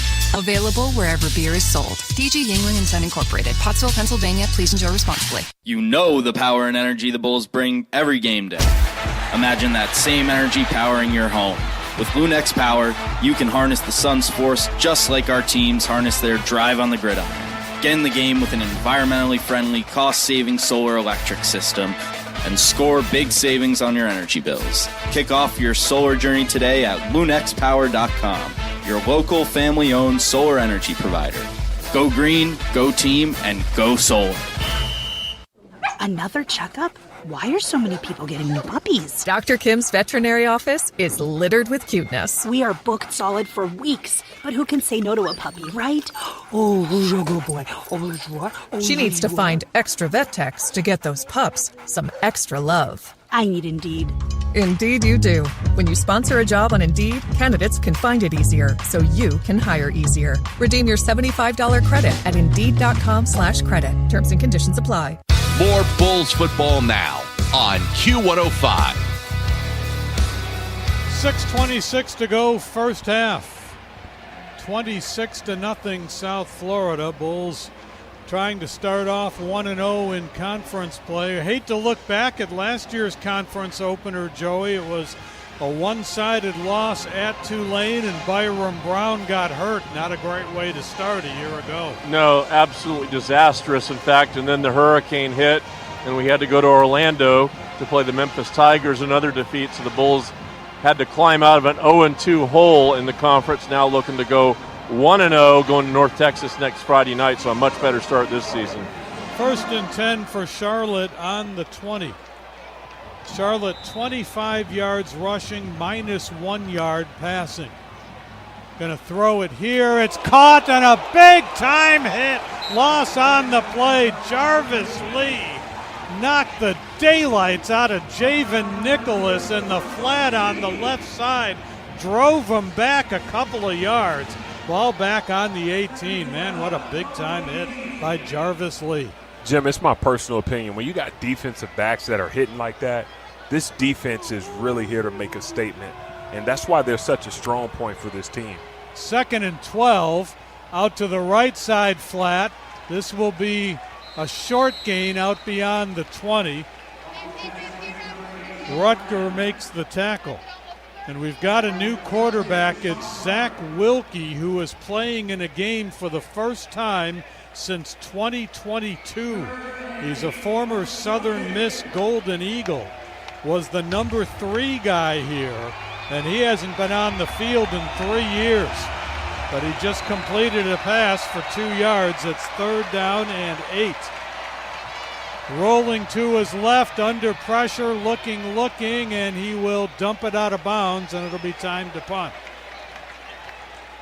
So Zach Wilkie throws it out of bounds, and the punt team will come on with 5:12 left in the half. Yeah, USF is definitely going to want to close out this half with another score, a field goal or something. Just put more points on the board because, if they've left so many things out there with the miscues, 2 fumbles, several penalties. I'm sorry, not even to mention the penalties. I'm more concerned with the drops that the receivers have had, and they just haven't handled the ball well on offense. Another very short punt, but a good roll. Boy, Josh Porter ought to think about coming up a little bit. These punts are all landing in front of him. That time it was not Porter back there for South Florida. It was Christian Neptune, so good to see him back. Ball rolled to the 28, and that's where the Bulls will take over. Byram Brown, a deceiving 9 of 18 for 106 yards and 2 touchdowns. He's had 6 passes dropped. Nimrod and Neptune will split out to the left, Singleton to the right. On 1st and 10 from the South Florida 28-yard line.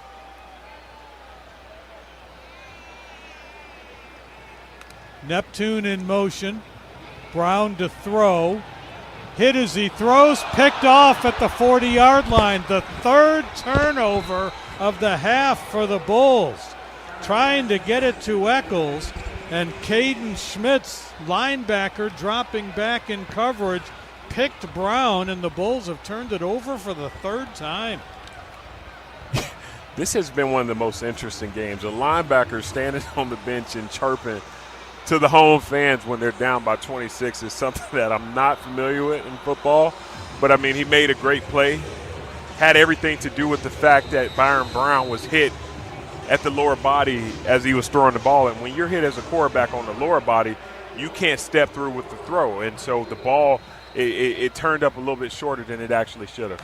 2nd charge timeout, South Florida, 30 seconds. South Florida takes a timeout. They had personnel challenges there. So that'll be the 2nd timeout for the Bulls. 1st time in South Florida territory for Charlotte at the 34-yard line. This has been a very curious first half of football. Bulls have outgained Charlotte 327 yards to 26. Bulls have 221 yards on the ground. They have a 26-0 lead. If you want me to stop there, I understand, because if I go on, I got to also tell you, Bulls have turned it over 3 times, They have dropped 6 passes, and it has been a somewhat uneven performance despite the big lead. 1st and 10 on the 34. Wilkie is the quarterback. He's going to throw. Fires it long downfield. It is caught inside the 10-yard line. First down, Charlotte. So the 49ers fighting back. That's a 28-yard pickup all the way to the 6. Sean Brown with his first catch of the night. 1st and goal from the 6. The ruling on the field of a completed pass is under further review. Going to see if Brown was in bounds or not, but obviously the change to Wilkie signaled dissatisfaction with the passing game for Charlotte. Loftus was 2 of 11 for -1 yards. Wilkie has come in, if this play stands, has hit 3 out of 4 for 30 yards, but we'll have to see if the feet were down in bounds or not. This happened way on the far sideline, so we're going to have to depend on the replay. Hard to tell in real time as the play unfolded. 4 minutes, 34 seconds to go. It has been a lengthy first half. Well over an hour and a half, and we've still got a lot of time to go in the second quarter. Yeah. After review, the ruling on the field is upheld. It is a catch. 1st and goal at the 7-yard line. So they place it at the 7. That means 27 yards on the play. And it's 1st down and goal for Charlotte. Let's see if the Bulls defense can bow up a little bit here. Rico Watson checks in, Jalen Stokes, Jacob Merrifield. On 1st and goal from the 7. Stokes is the running back. Wilkie the quarterback. He's going to keep it, rolls to the right, trying to get the edge. He'll be knocked down short of the goal line. But he got a pretty good gain. It'll be 2nd down and goal. Looks like he got the 2, maybe the 1. 2nd down after a gain of 6. 2nd and goal from the 1. 2 wide receivers left. Wilkie has really given his team a spark. Play clock running down. Bulls may have jumped. Now flags. Won't be much yardage if it's on the Bulls. Offside. Defense number 34 causing an offensive reaction. Half the distance to the goal. 2nd down. Rico Watson with the 3rd penalty for the Bulls. But boy, Joey, I can just hear Coach getting ready to say the word sloppy. Yep, a lot of teaching moments here, Jim, even in a 26-0 result right now or outcome. It's been incredibly sloppy and lots to correct for the Bulls. 2nd down and goal from inside the 1. Stokes the running back. High snap pulled down by Wilkie. He gives it to Stokes, and he is in the end zone. Touchdown, Charlotte. C.J. Stokes with a 1-yard touchdown run. And the turnover is turned into points. 49ers on the board for the first time tonight for Stokes, his first touchdown of 2025. And I know USF just has to be, feeling it a bit. I mean, they had all the momentum, and they put up all those points in the first quarter, only for them to kind of just slow things down and let Charlotte find their momentum here in the second quarter. So it's my belief they'll get this fixed, but they just got to clean things up. They're not playing really clean football right now. Liam Boyd with the extra point, and it's 26-7. Wilkie comes in, goes 3 of 4 for 29 yards, and the Charlotte offense looked a lot different with him in the game. We'll see how the Bulls can adjust, but right now they've got to get the offense going. Their last 2 possessions, a lost fumble and an intercepted pass. So the Bulls will get the ball back here. Plenty of time to operate, 3:44. Bulls have 1 timeout remaining. They'll have the 2-minute timeout as well. 3 plays, 34 yards, 1 minute and 8 seconds on the scoring drive for Charlotte. Alvon Isaac, Jaquan Smith deep for South Florida. Boyd will kick it off.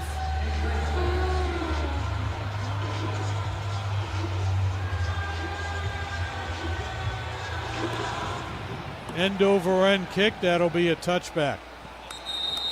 So the Bulls will take over. Remember, Charlotte won the toss and elected to defer, so they're going to get the ball to begin the third quarter. If you're South Florida, you want to get something done in this last 3:44. You don't want to let Charlotte anywhere near being back into this game, but they're not that far away right now.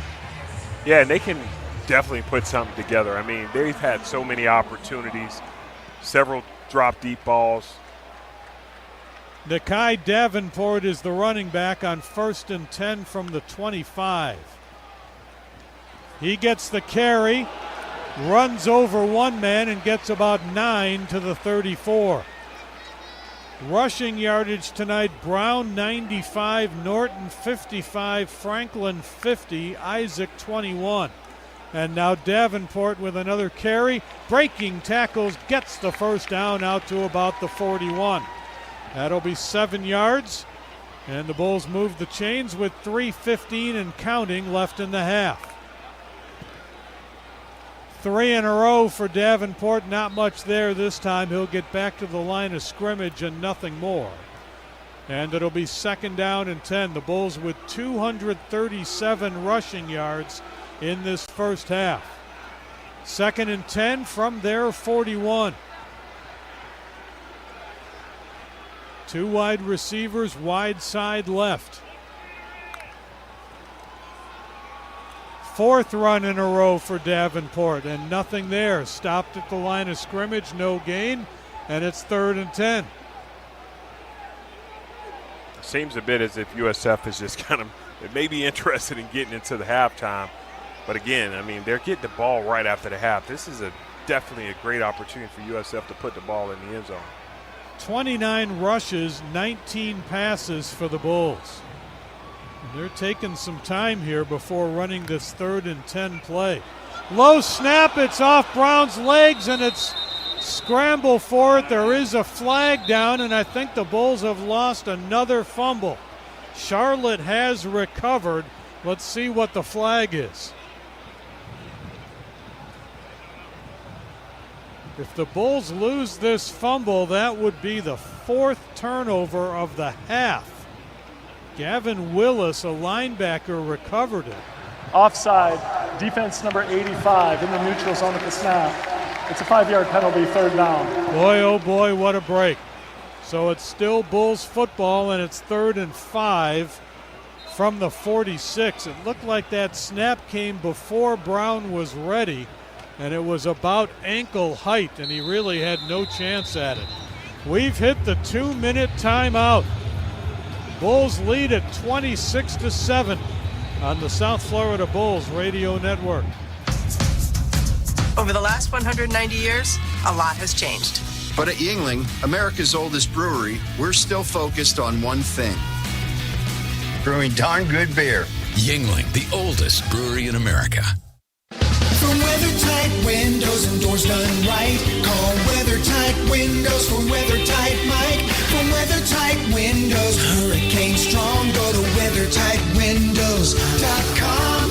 813-908-0131. For energy savings the whole year long, WeatherTightWindows.com. WeatherTight Windows only sells PGT custom windows and doors, the best in the industry, and WeatherTight Windows has been best of Tampa Bay for 3 years in a row. Don't miss out on current rebates, $100 per window, $200 per door. Go to WeatherTightWindows.com today and schedule your free consultation. Do it before hurricane season. Tell WeatherTight Mike MJ sent you, and don't forget the cookies. 813-908-0131. WeatherTight Windows. WeatherTightWindows.com. Imagine the perfect chicken tender. Crispy. Juicy. For lack of a better word, tendery. Now imagine these perfect tenders at Wendy's. 'Cause they are. Wendy's new chicken tenders are here with delicious new dipping sauces like Wendy's Signature, Creamy Ranch, and Honey Barbecue. And they're so good, we even changed our name from Wendy's to Tendies. I believe that's what the kids call manifesting.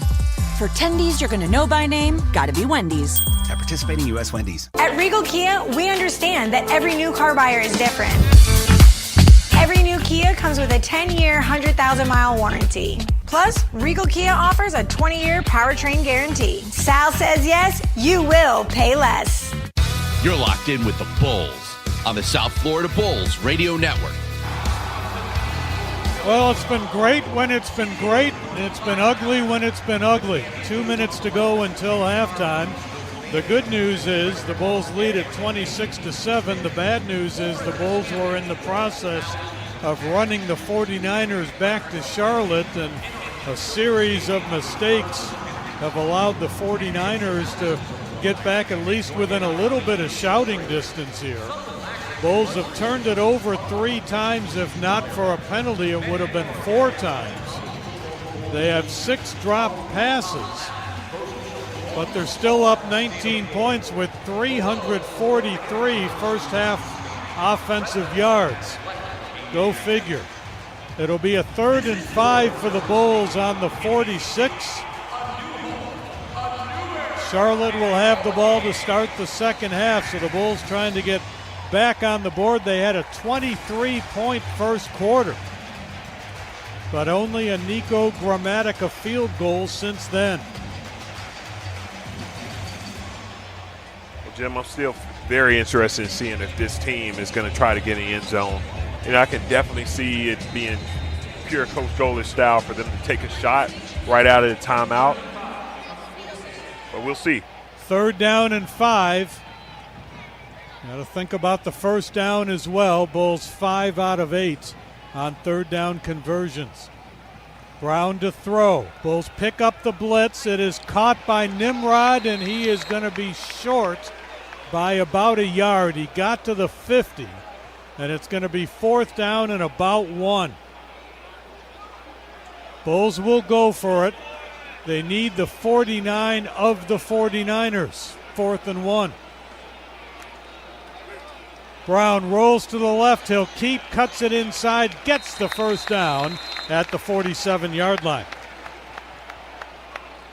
1:50 to go. Remember, the Bulls have only 1 timeout, and now there's an injured Charlotte player at the end of this play. Officials timeout for an injured player of the defense. So the injury on the defense, Jamarian Solomon, one of the defensive linemen.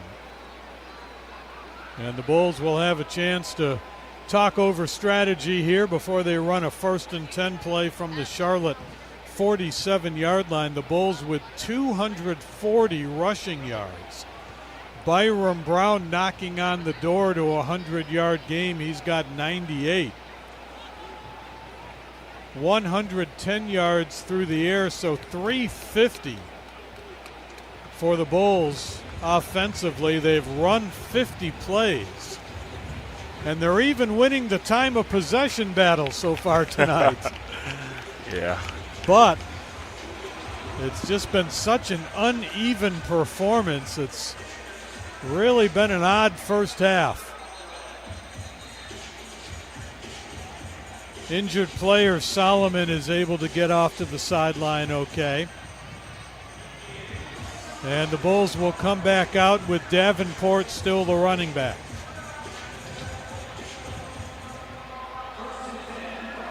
Bulls averaging 8 yards per carry in this game.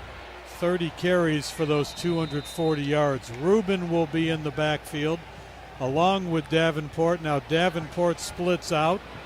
Quick throw to Rubin, makes the catch. He'll be down to about the 41. That'll be a gain of about 6. 3rd catch of the night for Rubin, who has a touchdown reception. 2nd and 4, 1:30 left in the half. Handoff, running it up the middle. Davenport Big hole, and he'll get to the 30 for a first down. That's a gain of about 10 as they give him the 31. 1:20 to go. Brown to throw, far sideline, caught by Rubin. He bobbled it, but he held on and then ran down the sideline, lost the ball out of bounds. Not pretty, but he gets to the 17, and that's another first down. 14 yards on that play. First and 10 from the 17, 1:15 to go in the half. Brown looking to throw, a lot of time, over the middle, caught, touchdown Bulls. Chaz Nimrod caught it at the 5 and got all the way to the end zone. 17 yards, third TD of the game for Byram Brown, and the Bulls back on the fast track. It's 32-7. And it's just crazy, right? Polar opposites from the first quarter and the second quarter, but they really found their groove, that drive, and I was a little bit worried. I was like, are they going to try to score right here before this half? But they definitely did, and it came from a slant route by Nimrod from the left side of the field, and it's just good to see them kind of getting back in sync after a rough second quarter. Extra point is good, but a flag did come down for Chaz Nimrod, his third touchdown of the season. Your score. Offside, defense number 8, the penalties decline. The try is good. So the penalty declined. That saved Charlotte from getting their 11th accepted penalty of this half. Officially 18 yards on the pass play. The drive, 10 plays, 75 yards, 234. And the Bulls now have 397 yards of offense in this first half. Jim, that's just unbelievable. I mean, that's just unbelievable. I mean, that would mean they're on track for 800 yards, just short of 800 yards, and that's just unheard of. Charlotte number 0 is reporting as number 49. Go ahead, Jim. 250 on the ground, 147 through the air. Yeah, they're definitely a better team than the Charlotte team on paper and both here on the field, but it just means that they're putting it all together. But the crazier component is you got 6 drop passes, 7 drop passes, and you got 2 fumbles here, and it's just, you just imagine what they would have done had none of that stuff taken place. This ball will roll out of bounds at the 9-yard line. So that'll be a penalty on the Bulls as Zugawi kicks it out of bounds. 42. The ball will be placed at the 35-yard line.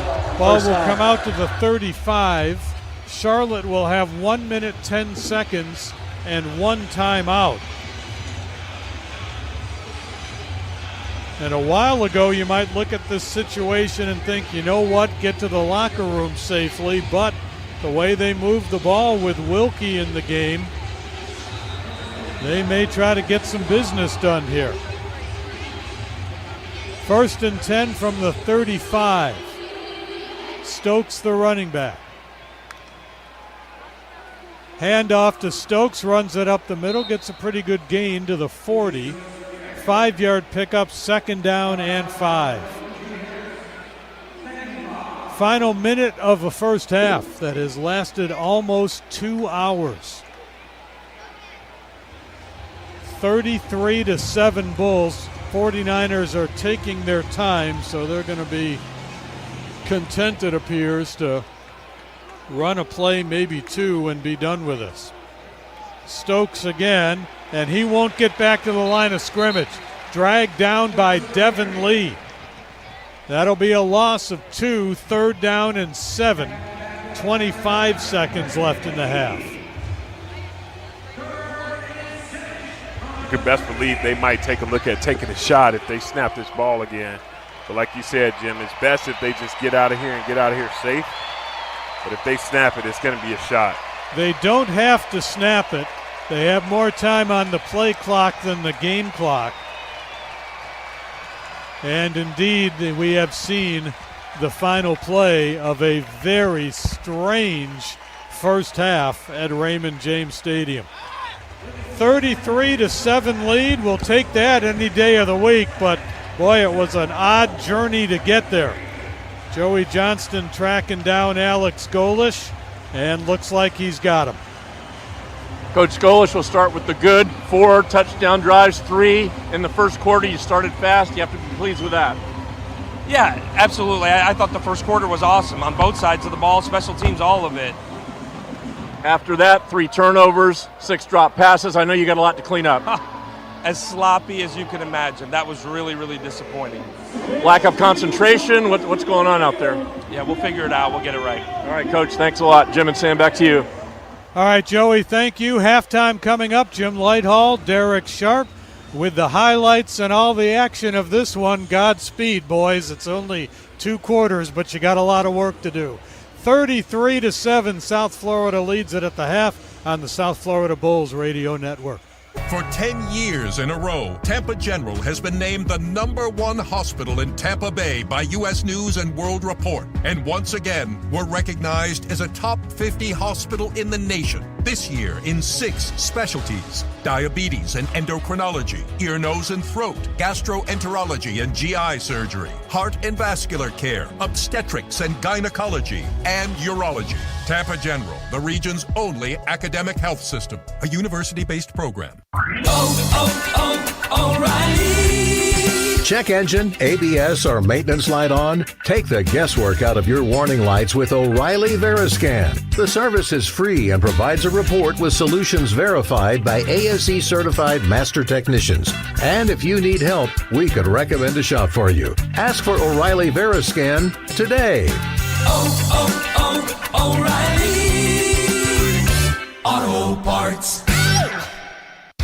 Welcome to the South Florida Bulls halftime report. Pressure coming, sack from behind, and the Bulls with a big stop. Jim Lighthall and Derek Sharp will break down the action, give you some key highlights, and set you up for the second half. What a play. Now here's Jim Lighthall. Welcome back to Raymond James Stadium, where the South Florida Bulls have a commanding 33-7 halftime lead on the visiting Charlotte 49ers. It has been a weird first 30 minutes here at RJS. Before we get into the highlights, let's take 10 seconds for station identification. This is the South Florida Bulls Radio Network. WRBQ FM HD1 HD2 Tampa, WJBR AM Sefner, W276CX Newport Richie, and W221DW Tampa. This is South Florida Bulls football.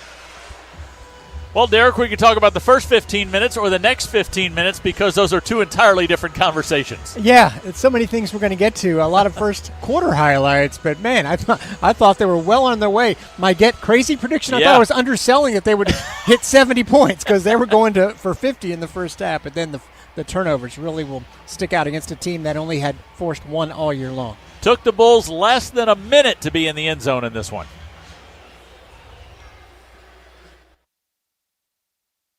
His old teammates, breaks it up the middle, gets hit at the 3, dives for the end zone, touchdown South Florida. Martavius Norton, 37 yards. There's your fast start, Bulls fans. 59 seconds, and the Bulls are on the board. Tay 5, the former 49er, then a 3-and-out. The Bulls forced 3-and-outs in the first 4 49ers drives, but then the first of the 3 fumbles and a nice hit by Reed Williford. The linebacker forced 2 fumbles tonight. Alvin Isaac coughed it up, but again, 3-and-out, and again, the Bulls refused to enter the red zone before scoring. 4 wide receivers, Franklin the running back, right side. Brown to throw. Throws it downfield, caught. Jeremiah Koger breaks a tackle and fights his way into the end zone. That's 6 for the Bulls, 38 yards. Jeremiah Koger with his first South Florida touchdown. How about the true freshman out of Baltimore, Maryland, making it count on that first reception? 7 plays, 77 yards, 2 minutes and 18 seconds off of the clock, and the Bulls were up 14-0. Been doing this a long time. Can't remember the Bulls blocking punts in back-to-back games. Well, they did it tonight. So South Florida ought to get great field position here as Long gets ready to kick. Bulls are going after him. They got it. It's blocked into the student section. How about that? They got the block, and the ball went flying into the 3rd row of the USF students. But then on the next drive, the untimely drops. Not that there's ever a timely drop, so they couldn't take advantage of the good field position. However, yet another 3-and-out and a bad punt And after 2 more drops, they decided to hand it off to Sam Franklin, and then a Byron Brown run into the red zone. Yes, they're in the red zone for the first time in 3 games, and then this happened. 2nd and 8 from the Charlotte 10. Franklin in motion. Brown to throw, caught at the 5 and into the end zone. Touchdown, Moody Rubin. Bulls on the board again. 2nd TD pass of the night for Byron Brown, and the Bulls are running the 49ers out of town. 23-0 at the end of the first quarter. Total yards after the first 15 minutes was 239-6. The defense was just as good as the offense, but then the turnover started, Derek. The Bulls started giving it away with fumbles. They threw an interception in the second quarter as well. They did get a Nico Gramatica field goal, his 8th of the season, to push the lead to 26-0. But then Charlotte came back with a 1-yard touchdown run to make it 26-7. But the Bulls weren't done scoring as they punched one in late as well. 1st and 10 from the 17, 1:15 to go in the half. Brown looking to throw, a lot of time, over the middle, caught, touchdown Bulls. Chaz Nimrod caught it at the 5 and got all the way to the end zone. 17 yards, 3rd TD of the game for Byron Brown, and the Bulls back on the fast track. It's 32-7. Pretty critical to finish that way because Chaz had a couple of those drops in between the scores for the Bulls. You had the 2 turnovers, including I thought Brown was going to run for a 40-yard touchdown. It ended up not only getting a fumble, but a good return, and then the pick right into another one of their linebackers' hands. However, the Bulls, I think, they went for it on 4th down on that drive that ended, how we just heard, needed that badly. Bulls lead 33-7. 397 yards of total offense. They are halfway to a school record in that department. They have 23 first downs, just 2 for Charlotte. They are halfway to a school record in that department as well. Byron Brown, 13 of 23 for 147, the 3 touchdowns and an interception. Brown also 9 carries for 98 yards. That's 11 yards per carry. Other guys doing their job. Norton has 55, Franklin has 50, Davenport has 26. And the Bulls have been rolling on offense if they can just hang on to the football. And Charlotte committing tons of penalties as well to help out South Florida. All right, 33-7 is our score at the break. We'll take a timeout. We'll come back with more at the half on the South Florida Bulls Radio Network. Windows and doors done right. Call WeatherTight Windows for WeatherTight Mike. From WeatherTight Windows, hurricane strong. Go to WeatherTightWindows.com. 813-908-0131. For energy savings the whole year long. WeatherTightWindows.com. WeatherTight Windows only sells PGT custom windows and doors, the best in the industry, and WeatherTight Windows has been best of Tampa Bay for 3 years in a row. Don't miss out on current rebates, $100 per window, $200 per door. Go to WeatherTightWindows.com today and schedule your free consultation. Do it before hurricane season. Tell WeatherTight Mike MJ sent you, and don't forget the cookies. 813-908-0131. WeatherTight Windows. WeatherTightWindows.com. This is your head football coach, Alex Golish. The new radio home for Bulls football is Q105. It is halftime, and tonight's special game presenting sponsor is LifeLink of Florida. I'm Derek Sharp, and speaking of LifeLink, we have a special guest who knows a little bit about the organization that helps with organ and tissue donation. Her name is Kalonda Daniels. First of all, Tampa native, right? Yes, sir. Tampa native. And we'll talk more specifically about LifeLink, but you want people to know about it. A special reason, your son James passed away unexpectedly in 2018. Could you tell people the story of what happened and then what happened with the organ donation? Yes, sir. We had gotten a call from the hospital saying that my son was in distress. He was having an asthma attack. That was the call on the way to the hospital. When they got to the hospital, things had changed. So I received another call stating that he was going to be placed in ICU because his lungs had collapsed. But hospital had did everything that they could, do. And over a 3-day time frame, they worked on him. They had him on life support. He had already lost 8 minutes of no oxygen to his brain due to his lungs collapsing. And he lost his life. Well, I can't imagine that, and probably no one listening can imagine that. But what happened after is why, and we really thank you for doing this. We're speaking with you today as LifeLink of Florida is sponsoring this game, and that is you were able to use some of James's organs to help others. What was that decision like, and how did you go about making it? That decision, it wasn't even at the forefront of my mind. Nothing was at the forefront of my mind. Sure. I had just lost my son, and I wasn't thinking of anything of that nature. They gave us some time to talk about it, and they did approach us. They approached us in a very, very respectable way. They gave us time to talk about it due to the timely manner in which the organs would be able to, be presented for somebody else that would be of good use. And me and my husband, they spoke with us and told us how it would go. We came about that decision. Those organs can be used on someone to give somebody else a better quality of life. Well, we truly thank you for making that decision, as difficult as the time was. And now I learned that James was able to help out 7 people with his organs, and you, through LifeLink, were able to meet the person that received his heart, Ken Davis. That's incredible. How did Ken, I guess, come into contact with you through LifeLink? They guard you very, very well through the decision and the feelings that are flowing through, the recipient versus the donor. And because I was donor of a child that was mine, it was very difficult. I was angry. Mm-hmm. I was, just not really with it. But at the same time, I knew that this was going to be something that was going to be lifelong, and it would be rewarding. I mean, James would be happy to know that he was able to save somebody's life. That's what his life was about. He was very, very caring person and helping young man. So yes, I met Ken through LifeLink. We exchanged letters, but of course they had to go through a process. After the year, they were like, yes, we guys can put you through to meet each other, talk with each other, get to know each other. Wow.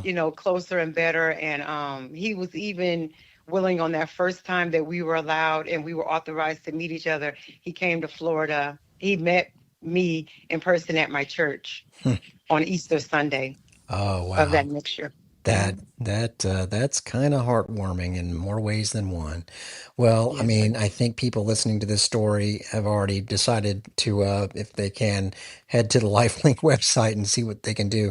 But I will finish with you, Kalonda, here and just have you say to people that aren't sure, what would you say to them? Talk with your family members. That's first and foremost. When that time arrives, I know that it's going to be a hard decision to make. And the most important thing is give somebody else the gift of life. It's very rewarding. It's been able to help me and my family cope with the loss of James, because I think about all the things that he's continuing to do through organ donation. His brothers and sisters, just so happy that we made that decision, and they also all have become organ donors. That's Kalonda Daniels, who is the very deserved on behalf of James, her son, who passed away at 28, but is helping so many people still here today. Got the game ball for tonight, as LifeLink of Florida is tonight's game presenting sponsor. Thank you so much, Kalonda, for joining us. Thank you. And by the way, Kalonda, who is a Chamberlain High School grad, is also a 20-year employee of TGH, the year-long presenting sponsor of South Florida football. Today's game is presented by LifeLink of Florida. For more information, visit lifelinkfoundation.org. And to learn more or register your decision to be an organ, eye, and tissue donor, visit mystorycontinues.com. When you become an organ, eye, and tissue donor, your story continues. We're getting set to start the second half between the Bulls and the Charlotte 49ers. Jim Lighthall will rejoin me from Raymond James Stadium when we continue on the South Florida Bulls Radio Network. For 10 years in a row, Tampa General has been named the #1 hospital in Tampa Bay by U.S. News and World Report. And once again, we're recognized as a top 50 hospital in the nation. This year in 6 specialties: diabetes and endocrinology, ear, nose, and throat, gastroenterology and GI surgery, heart and vascular care, obstetrics and gynecology, and urology. Tampa General, the region's only academic health system, a university-based program. Beef O'Brady's wants your kids to be part of the USF Bulls Player Tunnel. This season, at all USF Bulls home football games, your child can get on the field at Raymond James Stadium as the Bulls get set to take on their rivals. Sign up at Bulls Bay in the the South Plaza on game day to be part of this amazing experience. Participation subject to NCAA and American Conference compliance rules. Beef O'Brady's, proud partner of the USF Bulls. You're tuned into USF Football on the South Florida Bulls Radio Network. Jim Lighthall, Derek Sharp back with you at Raymond James Stadium, where the Bulls are on top 33-7 at the intermission. 5 of 9 on third downs are the Bulls so far tonight. Charlotte 0 for 7. I will say this about the 49ers. They looked like they were in big trouble early in this game, Derek, but they made a change at quarterback, and it really sparked them, I thought. Yeah, kid from Northwest Mississippi, one of the better junior colleges in the country, and they needed something when your starter is 2 for 11 for -1 yard. That very first pass after the third turnover was the really key to them getting in the end zone. I was actually a little surprised, considering they get the ball to start the second half, that Charlotte didn't try to get into field goal range at least there, but we'll take it 33-7. Did some quick math, 20 possessions, 10 apiece. 20 possessions in a 30-minute half, so it's a minute and a half a pop, and I have a feeling that the Bulls might, if they get a chance, try and slow it down here in the second half. Bulls have 250 yards rushing, which is, again, well on their way to a school record, the old record, 425 set against Charlotte last year. Charlotte, by the way, 35 yards on the ground, 28 yards through the air, 63 yards of total offense. We want to pass along not a lot of college football scores. It's just we're watching Western Kentucky and Delaware, but BYU and West Virginia later on. By the way, the Hilltoppers are up 20-17, but do want to pass along that volleyball was able to get another win tonight up in Philadelphia. Only set they lost was the only close one, really, so that was a 4-set victory there now, 3-0 in the American. And don't forget, they come back home Sunday afternoon at 1 o'clock against North Texas, a team that lost today to FAU. We'll turn it back over to Jim Lauk, Sam Barrington, and Joey Johnston after these words. Bulls on top of the break, 33-7. This is the South Florida Bulls Radio Network. Imagine the perfect chicken tender. Crispy, juicy, for lack of a better word, tendery. Now imagine these perfect tenders at Wendy's. 'Cause they are. Wendy's new chicken tenders are here with delicious new dipping sauces like Wendy's Signature, Creamy Ranch, and Honey Barbecue. And they're so good, we even changed our name from Wendy's to Tendies. I believe that's what the kids call manifesting. For Tendies you're going to know by name, gotta be Wendy's. At participating U.S. Wendy's. You know the power and energy the Bulls bring every game day. Imagine that same energy powering your home. With LuneX Power, you can harness the sun's force just like our teams harness their drive on the gridiron. Get in the game with an environmentally friendly, cost-saving solar electric system and score big savings on your energy bills. Kick off your solar journey today at lunexpower.com, your local family-owned solar energy provider. Go green, go team, and go solar. Back to South Florida football on Q105. Getting ready for the start of the second half. It's 33-7 South Florida.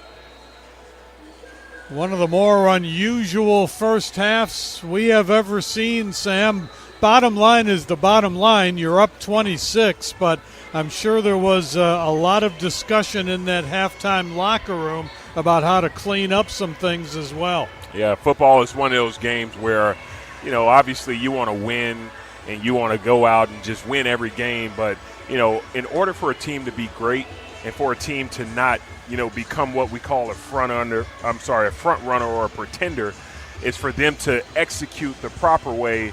And it doesn't matter what the score is, right? You want to go out there and you want to win every play. You want to play efficient. You want to play, you want to be disciplined. You want to play within scheme and stuff like that. And I'll take a team that plays within scheme, that plays discipline, and that has a clean game, only winning by 3 points. Then I'll take a team that just plays horrible, and next thing you know, you're winning by, here we are, 26 points to a team you're much better than on paper. Because at the end of the day, when you get deep into this season, the type of play that they're putting on the field today, it's going to get them in a lot of trouble. But if you come out and you fix yourself at the second half, which USF typically has a tendency to do, then that's the team that we want to see here out throughout the remainder of this season. Yeah, Joey, that's one thing that strikes you. You don't want to get caught looking ahead, obviously, but that North Texas team has had a lot of success. They'll be playing at home, and honestly, a lot of the things we've seen in this first half aren't going to fly next Friday. No, they won't. The Bulls are very fortunate that tonight they're playing a Charlotte team that really I don't think for 1 second has given any indication that they can actually climb back into this game. So despite all the mistakes and penalties and whatnot the Bulls have endured, they still lead at 33-7. But when the competition level goes up, a couple of turnovers can decide a game, so they've got to get that cleaned up. Chase Leon will kick it off. Bulls will go from our right to our left toward the student section in this third quarter. Charlotte Zeros reporting as 49. Leon ready to go. And this one driven toward the end zone, and it will be a touchback. A tale of two quarterbacks for Charlotte in the first half. The starter, Grayson Loftus, 2 of 11 for -1 yards. Zach Wilkie, 3 of 4 off the bench for 29 yards. And he led them to their only points, coming on a short field after a South Florida turnover. 1st and 10 from the 25-yard line. Wilkie will be the quarterback. He'll have a running back on the right side, 3 wide receivers. Handoff, running it up the middle, big hole, 30-35, and first down yardage. That's a 13-yard run to start off the third quarter. 1st and 10 on the 38-yard line.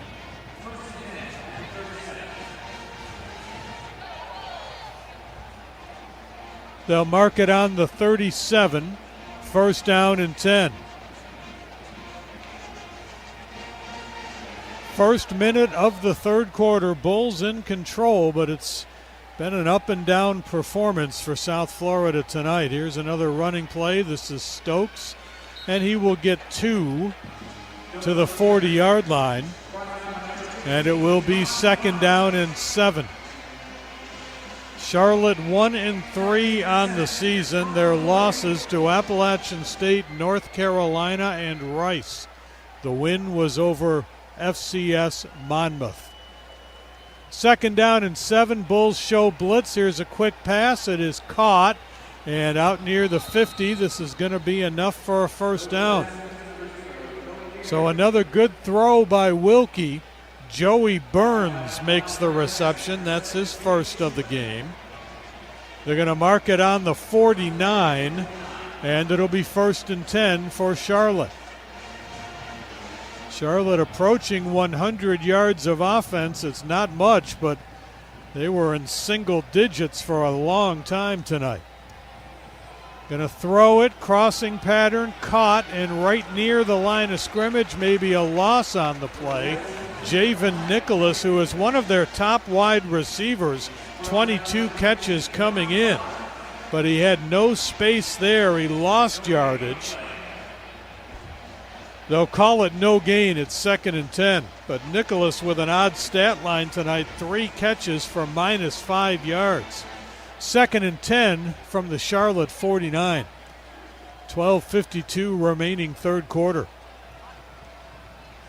Handoff, Stokes, not much there. Jalen Schuler with the tackle. They'll mark that on the 49, which means no gain, and now it's 3rd and 10, and Charlotte has not converted a third down yet tonight. They're 0 for 7. And they'll need a full 10 here.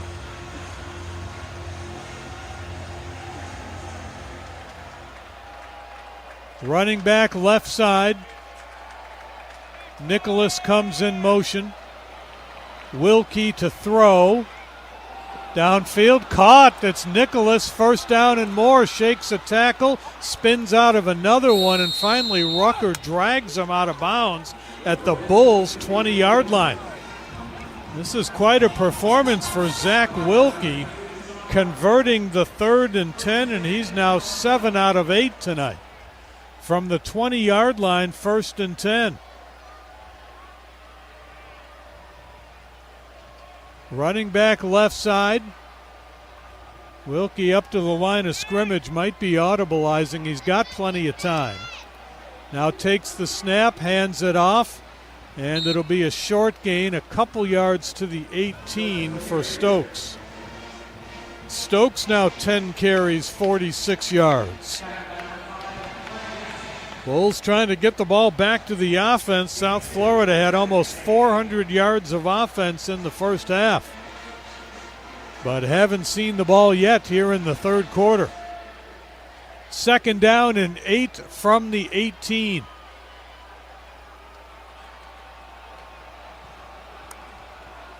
E.J. Mason in motion, handoff. This will go for a couple. It's Stokes again. He'll get to the 17, gained a yard. It's 3rd down and 7. So the 49ers, who converted their first 3rd down play of the game a moment ago, now facing another one here, 3rd down and 7 on the 17-yard line. 33-7 Bulls. We are early third quarter. Defense digging in here. Wilkie straight drop. Can't find anything. Looking. Now scrambling under pressure, and he will be dumped short of the first down. Jacob Merrifield was in on the end of that play, down at the 15. It's going to set up a 4th and 5, and it'll bring out the field goal unit. Well, this is also a play that USF just needs to watch out for, because this is a Charlotte team who's definitely come out of the half just feeling a little bit more confident than they did going into it. So this is definitely a shoe-in field goal, and they just need to keep their eyes on high alert. Liam Boyd is 5 of 7 on the season from the near hash mark, 32 yards, and it is good. So Charlotte opens up the second half scoring. It's 33-10. Let's go down on the field. Joey has a special guest. I do indeed have a special guest. It is Steve Mayer from the National Hockey League. Steve, we are watching college football here tonight on a typical Sunday. We're watching NFL football. On February 1st, we'll be watching a National Hockey League game, the Stadium Series between the Lightning and the Boston Bruins. What are the biggest challenges to putting this on here in Tampa, Florida? Well, I think you start a little with the weather, which, warm temperatures and ice don't necessarily go together. But listen, we're really confident based on the weather in February here in Tampa. We're building a tent from the goal line to the goal line. That's how big this tent's going to be. And in that tent, we're going to build the rink. So for the 2 weeks it takes to build the rink, we'll be protected. And then the day of the game, 6 hours it'll take to deconstruct the tent, and we're ready to play some hockey.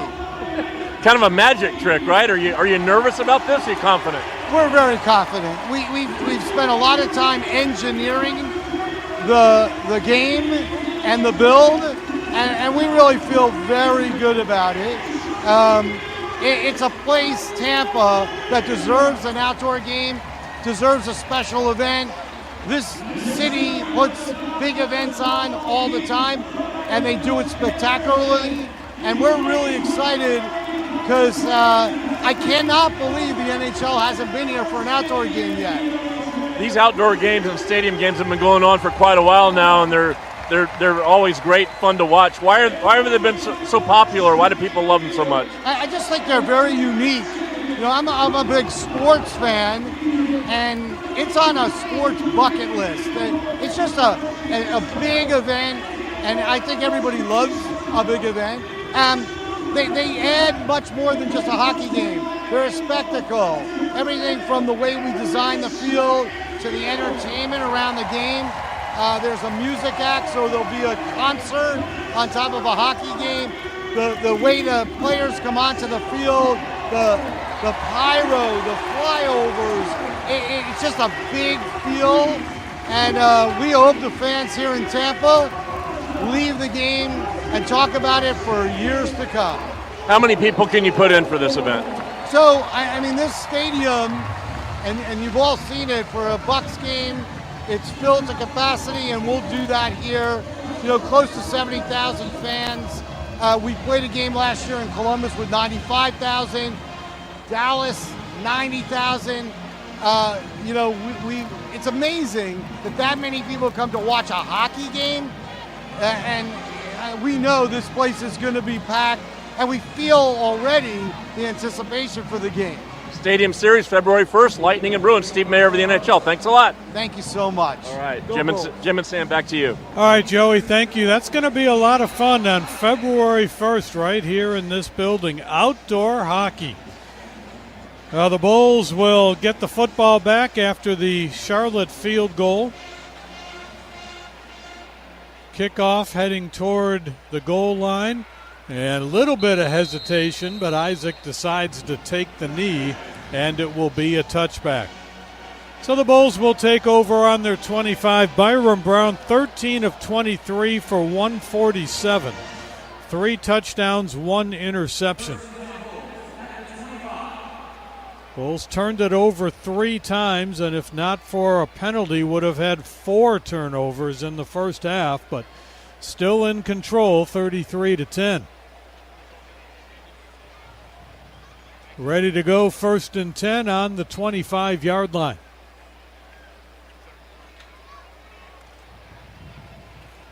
Handoff on 1st down. It's Norton, and he won't get back to the line of scrimmage.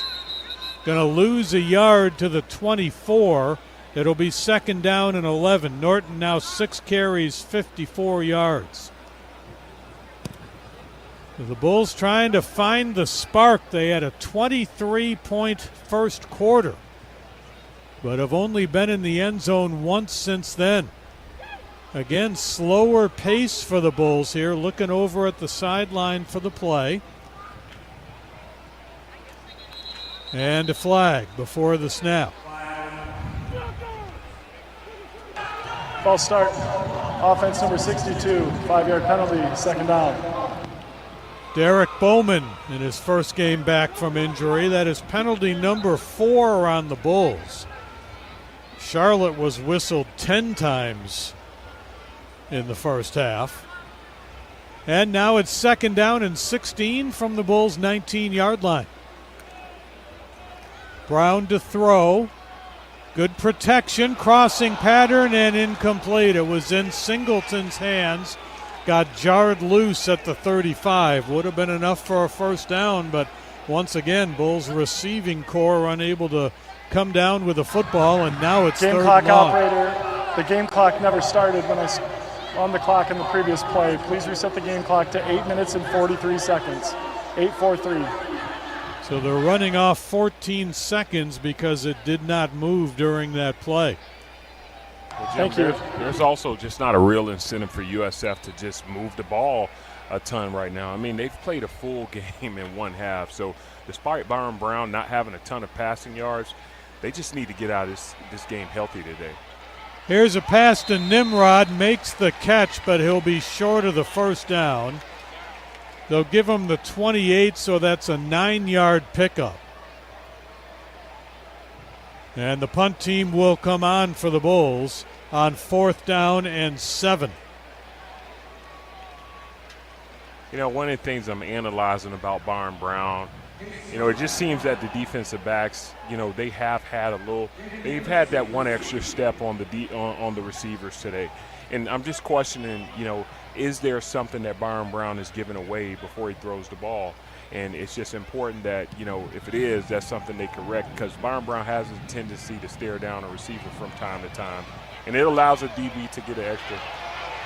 Good punt by Leon, but then the Bulls miss a bunch of tackles. Javen Nicholas gets about 15 yards on the return when it looked like the Bulls had him hemmed in. So Charlotte will have the ball with a 1st and 10 on their 40. This one ain't over yet. 33-10 Bulls, 7:52 to go 3rd quarter on the South Florida Bulls Radio Network. You know the power and energy the Bulls bring every game day. Imagine that same energy powering your home. With Lunex Power, you can harness the sun's force just like our teams harness their drive on the gridiron. Get in the game with an environmentally friendly, cost-saving solar electric system and score big savings on your energy bills. Kick off your solar journey today at lunexpower.com, your local family-owned solar energy provider. Go green, go team, and go solar. Flight by Yingling is the next generation of light beer. For those who don't follow trends, but craft them. Flight by Yingling is 12 ounces of uncompromised refreshment from America's oldest brewery. With only 2.6 grams of carbs and 95 calories, this is premium refreshment 6 generations in the making. Don't just raise a glass, raise the bar. Flight by Yingling. Available wherever beer is sold. DG Yingling and Son Incorporated. Pottsville, Pennsylvania. Please enjoy responsibly. Hey, listen to this. All I needed was a new starter. Got a great deal on eBay. Did it myself. Yeah, that's cool. But how about the soft purr of an upgraded exhaust when it fits just right? For me, it's the little things. Like these new windshield wipers from eBay I installed. From small fixes to big upgrades, eBay has all the parts you need at prices you'll love. Guaranteed to fit every time. eBay. Things people love. Eligible items only. Exclusions apply. Another checkup? Why are so many people getting new puppies? Dr. Kim's veterinary office is littered with cuteness. We are booked solid for weeks, but who can say no to a puppy, right? Oh, good boy. She needs to find extra vet techs to get those pups some extra love. I need Indeed. Indeed you do. When you sponsor a job on Indeed, candidates can find it easier, so you can hire easier. Redeem your $75 credit at Indeed.com/credit. Terms and conditions apply. Horns up. This is the South Florida Bulls Radio Network. Midway through the third quarter at Raymond James Stadium, Jim Lauk, Sam Barrington, Joey Johnston, Brett Holcomb with you. Jim Lighthall, Derek Sharp will have all the post-game coming up, including comments from Alex Golish. And great to have Steve Carney with us back at the radio station, making sure everything stays in line here with us in the broadcast booth. 7:52 to go. Charlotte will have the ball with a 1st and 10 on the 40. 49ers now up to 123 yards of offense. And again, it's all about Zach Wilkie. He's the guy that has turned it around for this 49ers team. He's just come in and he's just been confident. I mean, you're a guy that hasn't just played a ton, and you just want to come in and just get these guys moving and let the coaches know that, hey, you know, take a second look at me. I might be the guy that you need to turn this thing around. Handed off to Stokes, and he will not get back to the line of scrimmage. Mac Harris led the charge there. That'll be the Bulls' 5th tackle for loss tonight. Well, they gave him a favorable spot, so it's a no gain instead. 2nd and 10 on the 40-yard line. So 4 tackles for loss for the Bulls and 1 sack. Here's Wilkie to throw. Pressure coming. Throws it long, far sideline, incomplete, and a flag comes down. I'm not sure that was on the ball. I think that might have been behind, but I think they may get Rucker. Pass interference, defense number 0, 15-yard penalty, automatic first down. Now they did get Jarvis Lee, and he was the one dueling with the intended receiver. So penalty number 5 on the Bulls, and that's a first down. I'm surprised the uncatchable ball rule didn't go into effect there, Jim. And, I mean, don't get me wrong, you know, he did have his hand on his shirt. And if anything, it improves the integrity of the game. But USF, their defense, who've played well all game, they're just finding some ways to fall apart here. Offside, defense number 8 with contact, 5-yard penalty, first down. Trayvon Mitchell, back-to-back penalties. Ball goes to the 40 of the Bulls. It's 1st and 5. Tell you, there's a quarter and a half of this game yet to play. This thing is not decided by any amount, especially with the Bulls shooting themselves in the foot. Wilkie to throw. Far sideline, got a man wide open, and it's incomplete, out of bounds. Well, let's see. They're going to give Brown the catch. And I thought Brown was out of bounds, but he made the catch at the 20. There was no Bull near him. And it's going to go for a first down at the South Florida 20-yard line. And now I think they're going to look at it. The ruling on the field of a catch is under further review. It has been a game full of reviews, among other things. And they're going to look at this one and see if Brown landed in bounds or not. But regardless of whether he did or not, Joey, I think we're up to disturbing territory here with the way the Bulls have let this get away from them. Yeah, it's a shame, Jim, when you think about just all the good things the Bulls have done, all the big stats they put up, to be locked in the morass of this, to be leading 33-10 but having Charlotte threaten, and just the Bulls not playing well at all here in the second half. So I know Coach Golish and his staff is going to try everything on both sides of the ball to get the Bulls to snap out of it, because this game is not trending in a good direction. And still a lot of time left, 7:02 to go third quarter, as they are looking at this catch by Sean Brown. Definitely caught it. The question is whether he was in bounds or not. If the play is upheld, it'll be a 1st and 10 on the Bulls' 20-yard line. Taking a long look at it, so there must be something worthwhile to decipher here. I mean, it looked like the way that foot came down, it was just halfway in, halfway out. After reviewing the play, the ruling on the field of the catch is upheld. 1st down at the 20-yard line. So it'll be at the 20, 1st and 10. And the 49ers still in business here. 2 plays, 40 yards on this drive so far. From the 20-yard line of the Bulls, 1st and 10, 33-10 South Florida, but tide has definitely turned here.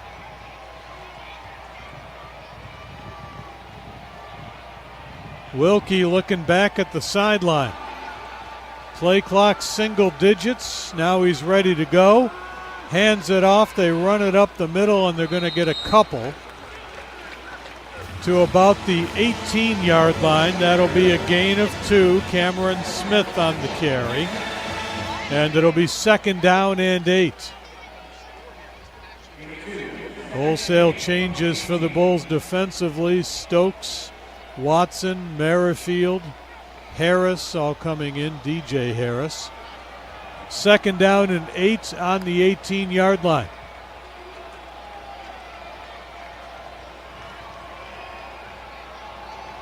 Again, a long snap count for the 49ers.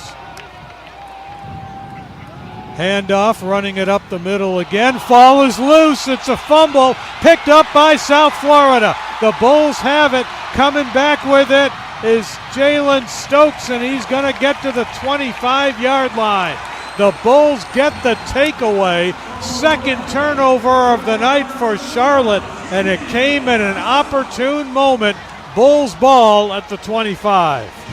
Well, Jim, they absolutely needed that, and, obviously they got to take a look at this and make sure it was out. Definitely looks like it was out from our viewpoint. But Jalen Stokes, man, he's been a guy we've seen a lot of. He's had a long career here at USF. And you just wish that Jalen Stokes took it around to the outside, because he had a lot of green grass. But, again, he's just not – he hasn't been in this position for a while, so we're going to give him some grace. But great job by this defense finding a way to answer and get the ball back in the hands of the offense. C.J. Stokes fumbled it. Jalen Stokes recovered it. 1st down Bulls on the 25-yard line. Sam Franklin is the running back. He gets the call, and he's got a wide open field to the 40 and almost to the 45. Boy, that opened up quickly. Franklin got 19 out of it. 1st and 10 on the 44.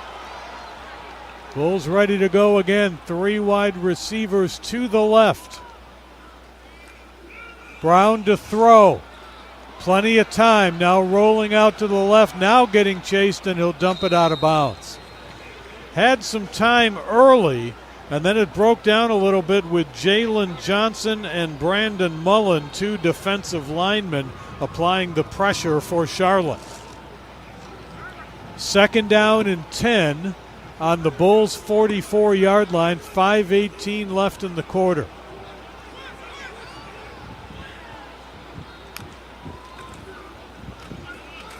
Brown keeping it, rolling it to the right.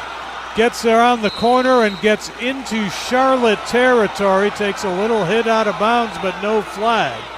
He's going to get the first down to the 42-yard line, and Byron Brown now has a 100-yard rushing day. 1st and 10 on the Charlotte 42. Brown to throw. Throwing it long downfield, incomplete. A little high for Singleton. And he was unable to pull it in at about the 15-yard line. The balls have just been in the right place. It's just unfortunate because his receivers have just been unable to pull those balls in today, Jim. And, sometimes it's just like that. Good thing Byron Brown is moving the ball with his feet on the ground, but it's just the balls have been there, and those guys just have to compete more, at the point of catch. Singleton, 1 catch for 5 yards tonight. Here's Franklin, and he'll get dropped behind the line of scrimmage. Tried to run right, and he's going to be down at the 45. That's going to be a loss of about 2. And it's going to set up a 3rd and long for the Bulls, who are 5 of 10 on 3rd downs tonight. 3rd down and 12 from the Charlotte 44. Franklin still the running back. Brown keeps it, jukes one man, gets upfield, and gets near the sticks. He's inside the 35, going to be a little bit short, and the Bulls will face 4th down and 3. Offense staying on the field. Bulls 1 of 1 on 4th downs in this game. They need 3 yards here from the Charlotte 35. Throwing, incomplete. Tried to get it to Rubin, and the Bulls will turn it over on downs. So Charlotte will take over with 3:53 to go in the quarter. 33-10 Bulls on the South Florida Bulls Radio Network. For 10 years in a row, Tampa General has been named the #1 hospital in Tampa Bay by U.S. News and World Report. And once again, we're recognized as a top 50 hospital in the nation. This year in 6 specialties: diabetes and endocrinology, ear, nose, and throat, gastroenterology and GI surgery, heart and vascular care, obstetrics and gynecology, and urology. Tampa General, the region's only academic health system, a university-based program. Imagine the perfect chicken tender. Crispy, juicy, for lack of a better word, tendery. Now imagine these perfect tenders at Wendy's. 'Cause they are. Wendy's new chicken tenders are here with delicious new dipping sauces like Wendy's Signature, Creamy Ranch, and Honey Barbecue. And they're so good, we even changed our name from Wendy's to Tendies. I believe that's what the kids call manifesting. For Tendies you're gonna know by name, gotta be Wendy's. At participating U.S. Wendy's. Hey Bulls fans, visit Hooters for a USF Bulls away game party. Hang with Rocky and have a chance to win USF home game tickets and Bulls gear while you watch the game. Visit originalhooters.com/Bulls to get all the details on dates and locations. And don't forget to register for your chance to win a Hooters USF catered tailgate at the November 6th UTSA game. Hootie and Rocky will pay a visit to your tailgate and see your new USF tent and chairs. Visit originalhooters.com/Bulls for all the details. Hooters, get your game on. Did you know accidents are the #1 leading cause of death and injury for children? Swimming pools, toys and bicycles, even school backpacks need your supervision. Do you know first aid? Have you practiced a fire drill? Your family's safety begins with you. This station, the Beasley Best Community of Caring, and Regal Automotive have more information at myq105.com/caring. The action continues on the South Florida Bulls Radio Network. Tonight's game presenter is LifeLink of Florida, the nonprofit organ procurement organization serving 15 counties on the west coast of Florida. LifeLink honors the decisions of registered donors, supports donor families, and saves lives of patients in need. For more information, visit lifelinkfoundation.org. 121 yards rushing for Byron Brown. That's the 6th 100-yard rushing game of his career. We can give you impressive stats all night long, but Joey, I'm not sure that's the story anymore. No, it doesn't reflect the vibe of the game. The Bulls, after a really fast start with 3 touchdown drives in the first quarter, have really kind of stumbled ever since with a lot of drop passes, a lot of turnovers, and Charlotte has somewhat come to life. It's still a pretty considerable margin here, 33-10, USF leading, 3:53 to go in the third, but it just has that sleepwalking effect right now in this game, and the Bulls certainly need to pick up the energy on both sides of the ball. 1st and 10 for Charlotte on their 35. Zach Wilkie playing for the first time this year, 7 of 8 for 89 yards. He's got 3 wide receivers. Tight end is on the left side.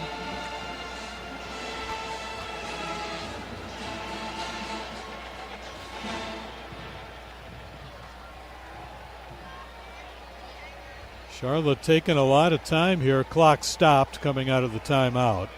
And now Wilkie rolling out, getting chased, dumps it off, and it is caught at the 42-yard line. Sean Brown with a diving catch.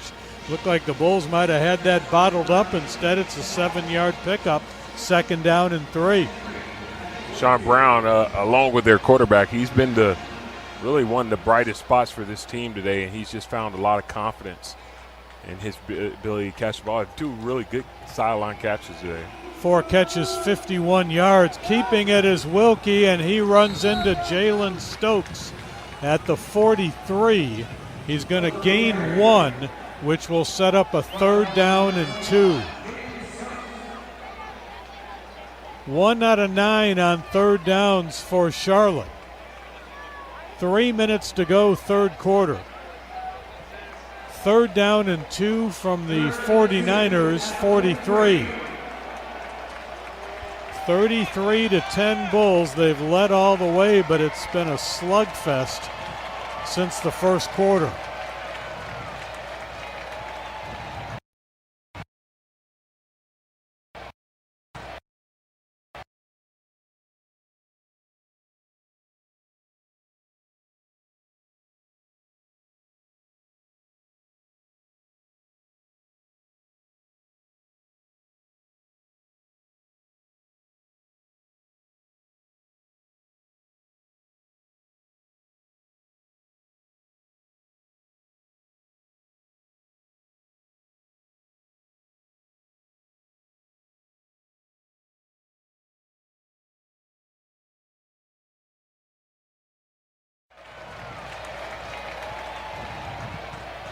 Handoff.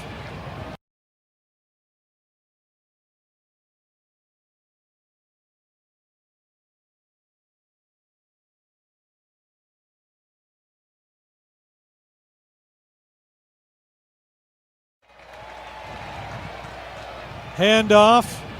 And 1st down yardage. Well, the South Florida defense been on the field quite a bit. Quick pass left side, caught. Spin move, breaking tackles, another 1st down. Javen Nicholas, but he dropped the football. And let's see who's got it along the far side of the field. South Florida has it. So the Bulls take it away again, 2nd time in a row, with Charlotte moving the ball once again. But this time Nicholas, after the short pass, lost the handle. Looks like it was punched out by Mac Harris. Mr. Reliable, Mac Harris. I mean, you know what? You did it to our quarterback, and now I'm going to find a way to punch the ball out for you. And that was just spot on. They call that the peanut punch. It was old Charles Tillman, who spent most of his career with the Chicago Bears, who made that move just popular. And it's just taking, your fist and just throwing a haymaker right at the belly of the ball. And most of the time that does it. But just a great job by this defense finding a way to get the ball back to the offense late in this 3rd quarter. 3 turnovers for both teams. Fake to Davenport. Brown looking to throw, can't find anything, gonna run, gets tripped up from behind after a gain of a couple of yards. Boy, he had a little bit of room to run, but that was a nice open field tackle by Curtis Simpson. Held him to a 2-yard gain, 2nd down and 8. Davenport, he's got a hole right side, gets the first down, crosses the 50, and down to about the 43 of Charlotte. That's going to be about a 20-yard run for Davenport, a little less than that. They mark it on the 45, 1st and 10. Davenport again runs it up the middle and will get 4 to the 41. Bulls now over 300 rushing yards in this game. 2nd and 6. Davenport again trying the left side. Moves the pile forward for maybe a yard to the 40. And it's going to be 3rd down and 5 after what should be the final play of the 3rd quarter. So the Bulls held scoreless in the 3rd quarter. We'll go for the final 15 minutes with the Bulls up 33-10. The quarter expired, but there was a flag thrown. I don't know if the Bulls snapped that ball in time or not. There was movement beforehand. The question is, did it happen before the quarter? Occurred, the end of the 3rd quarter. There you go. So we're going to break. The Bulls leading it 33-10 on the South Florida Bulls Radio Network. Over the last 190 years, a lot has changed. But at Yuengling, America's oldest brewery, we're still focused on one thing. Brewing darn good beer. Yuengling, the oldest brewery in America. USF's meteoric rise in academics is matched only by its surge in athletics. USF football, in less than 30 years, is crashing the gates of college football's elite. But they've never had a true home. Until now. A cathedral built for college football, seating over 35,000. The campus will come to life as tents and RVs fill fan zones that stretch across every inch of green space. Tens of thousands of alumni and fans join in on the game day celebrations. Some relaxing in luxury suites, others in exclusive club areas. Many more are gathered in one of college football's boldest features, a rooftop lounge boasting the longest bar in the state of Florida. This is more than just a stadium. It's a statement, a new home, a new era, and it all begins now. Reserve your seat by becoming a season ticket holder today. Call 1-800-GO-BULLS. That's 1-800-GO-BULLS. At Regal Kia, we understand that every new car buyer is different. Every new Kia comes with a 10-year, 100,000-mile warranty. Plus, Regal Kia offers a 20-year powertrain guarantee. Sal says yes, you will pay less. You need parts? O'Reilly has parts. Get one free set of brake pads when you buy 2 brake rotors. Upgrade to Brake Best Select pads for just $10. Or upgrade to Brake Best Select Pro or Import Direct pads for just $20. Product availability. Just one part that makes O'Reilly stand apart. Restrictions apply. See store for details. O'Reilly Auto Parts. More Bulls football now on Q105. Heading to the 4th quarter with the Bulls up 33-10. Let's take 10 seconds for station identification on the South Florida Bulls Radio Network. WRBQ FM HD1 HD2 Tampa, WJBR AM Sefner, W276CX Newport Richie, W221 DW Tampa. This is South Florida Bulls football. You don't have to wait until game day to catch our radio pregame. The first hour, heard here first, features lots of news on the matchup, interviews with Bulls coaches and players, hosted by Derek Sharp and Jim Lighthall. It posts each week to your favorite podcast page 2 days before the game. Just search South Florida Bulls Audio Network for Heard Here First. The show also streams on the 24/7 web stream Bulls Unlimited. Get that on the TuneIn app. 33-10 South Florida. Bulls have outgained the 49ers 470 yards to 183. But again, the story has been twofold, really. The fast start by the Bulls. They were up 23-0 in the first quarter. And then the litany of mistakes the Bulls have made since then to kind of get everything stalled here and find themselves still up by that 23-point margin here in the 4th quarter, 33-10. Bulls have run for 314 yards. Each team has 3 turnovers in this game. Bulls have fumbled the ball 3 times, lost it twice, so it hasn't been pretty, but the bottom line is the bottom line, and that's the Bulls up 33-10 as we head to the fourth quarter. Ball is on the 40-yard line of Charlotte, and the Bulls have a 3rd down and 5.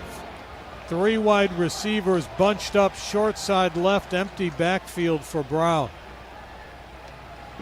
Now Davenport comes in motion, swung out to the right side, tipped, intercepted, and here comes Charlotte the other way. Brown is the only guy that can make the tackle, and he forces him out of bounds at the 3-yard line, but Jaquarius Conley makes the play on the tipped ball, and the Bulls have their 4th turnover. Officials timeout for an injured player. Out of bounds at the 4. Bulls tried to swing it around to the left. Ball was tipped, and Conley not only made the interception, but he made it on the dead run going the other way. And only a strong hustle play by Byram Brown prevented a touchdown. But Charlotte is going to have a 1st and goal on the 4-yard line. Holy cow, Joey. What can you say? Everything that can go wrong will go wrong. It's amazing. And the Bulls still lead this 33-10, but a tipped pass that went right into the hands of the Charlotte defender. He almost scored. Had it not been for Byram Brown hustling to push him out of bounds, he would have scored. So this game just continues to get more bizarre by the moment. Bulls still leading comfortably 33-10, but they're doing everything in their power to get Charlotte to get back in this game. There is a player injured, and it appears to be a South Florida player. We can't see who it is, but we see the gold-colored pants, so it's definitely a Bull. So we'll watch that unfold here. With 10 seconds gone in the fourth quarter, maybe the tight end Weston Wolf, but we'll see. We can't see a number at the moment. It'll be a 1st and goal for Charlotte at the Bulls' 4-yard line. Byram Brown now 14 of 29, 156 yards, 3 touchdowns, 2 interceptions. He's also run for 123, but well, you don't win a lot of football games when you turn it over 4 times. Tonight might be an exception, Sam, but this has not been pretty. You know, it's one of those things, right? We talk about the bye week, and we talk about how teams come out of the bye week, and sometimes they're just sloppy. This is a much more excessive game, and it's a good sign for Weston Wolf. He's getting up. Likely looked like he got rolled up on, and you know, he got rolled up on by one of the worst guys to be rolled up on. Offensive linemen looked like they just caught him as they were falling, you know, after the interception was made. But again, to my thought about coming out of bye week, sometimes a lot of things just don't go the way you want for them to. And you just got to find a way, you know, speaking of USF, you just got to find a way to stop the bleeding because, you know, you're impacting your yearly stats. Byram Brown is looking like a mediocre player, even though everybody knows he's talented. It's just too many things that have happened at this point. 1st and goal from the 4. Wilkie to throw, looking toward the end zone, got a man and missed him. All right, the Bulls get a break there as Wilkie off target. For one of the first times tonight, he was trying to get it to Miles Burris. 2nd and goal from the 4. Wolf needed a lot of help getting off the field. No weight at all on his left leg. So that doesn't look particularly good for Weston Wolf right now. 2nd and goal from the 4.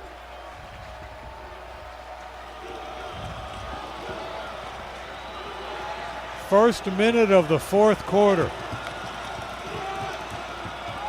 Handed off up the middle, gain of maybe a yard, Cameron Smith, and it'll be 3rd and goal. Well, you'd think it would be 2-down territory for Charlotte. A field goal's not going to help them much now. 3rd and goal from the 2. Clock running with a little over 14 minutes remaining. Bulls leading 33-10.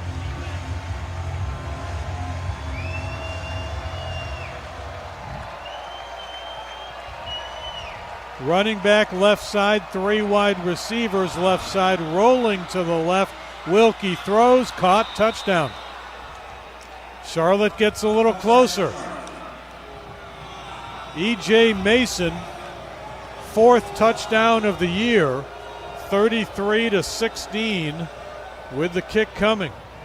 It's really the age-old trick in the goal line area, on offense. What they want to do is they just want to find a way to, crisscross guys and make them run into each other. And so what you do is you take an inside receiver and you send them on a speed route to the outside, and you take an outside receiver and bring him inside. And that's all Charlotte did, and USF, they just kind of fell for it. They're going to go for 2. Empty backfield for Wilkie. 4 wide receivers left. Wilkie looking, throwing into that group on the left. It is caught, and it is good. 2-point conversion. It's 33-18. So Charlotte continues to make the plays. This is as close as they have been since the first quarter. There's still 13:58 to go. Bulls better find some answers. 33-18 South Florida on the South Florida Bulls Radio Network. For 10 years in a row, Tampa General has been named the #1 hospital in Tampa Bay by U.S. News and World Report. And once again, we're recognized as a top 50 hospital in the nation. This year in 6 specialties: diabetes and endocrinology, ear, nose, and throat, gastroenterology and GI surgery, heart and vascular care, obstetrics and gynecology, and urology. Tampa General, the region's only academic health system, a university-based program. Flight by Yingling is the next generation of light beer. For those who don't follow trends, but craft them. Flight by Yingling is 12 ounces of uncompromised refreshment from America's oldest brewery. With only 2.6 grams of carbs and 95 calories, this is premium refreshment 6 generations in the making. Don't just raise a glass, raise the bar. Flight by Yingling. Available wherever beer is sold. DG Yingling and Son Incorporated, Pottsville, Pennsylvania. Please enjoy responsibly. Huge savings on Dell AI PCs with Intel Core Ultra processors are here, and they're newly designed to help you do more faster. They can generate code, edit images, multitask without lag, draft emails, summarize documents, create live translations, and even extend your battery life. That's the power of Dell AI with Intel inside. Upgrade today by visiting Dell.com/deals. That's Dell.com/deals. Hey Bulls fans! Score big at Hooters this season and take advantage of the Bulls Bundle Tailgate Pack. 20 traditional wings, 20 boneless wings, fries, or tots for $62.99. Available for to-go orders only in the Tampa Bay area. Visit originalhooters.com to place your order. Even better, you can register for your chance to win a Hooters USF tailgate party. Hootie and Rocky will pay a visit to your catered tailgate, including USF tents and chairs, before the November 6th game versus UTSA. Visit originalhooters.com/bulls to enter. Hooters, get your game on. You're locked in with the Bulls on the South Florida Bulls Radio Network. 13:58 to go. Bulls lead at 33-18. Your reigning American Conference champion volleyball squad got a win on the road tonight. They're back home Sunday against North Texas. 1 o'clock start inside the Corral. For tickets, head to usfbullstix.com. Getting ready for kickoff here. Liam Boyd has it teed up. Smith and Isaac will be deep for South Florida. Got to be thinking a little bit about the possibility of an onside, and the Bulls do have some hands players on the front line here just in case.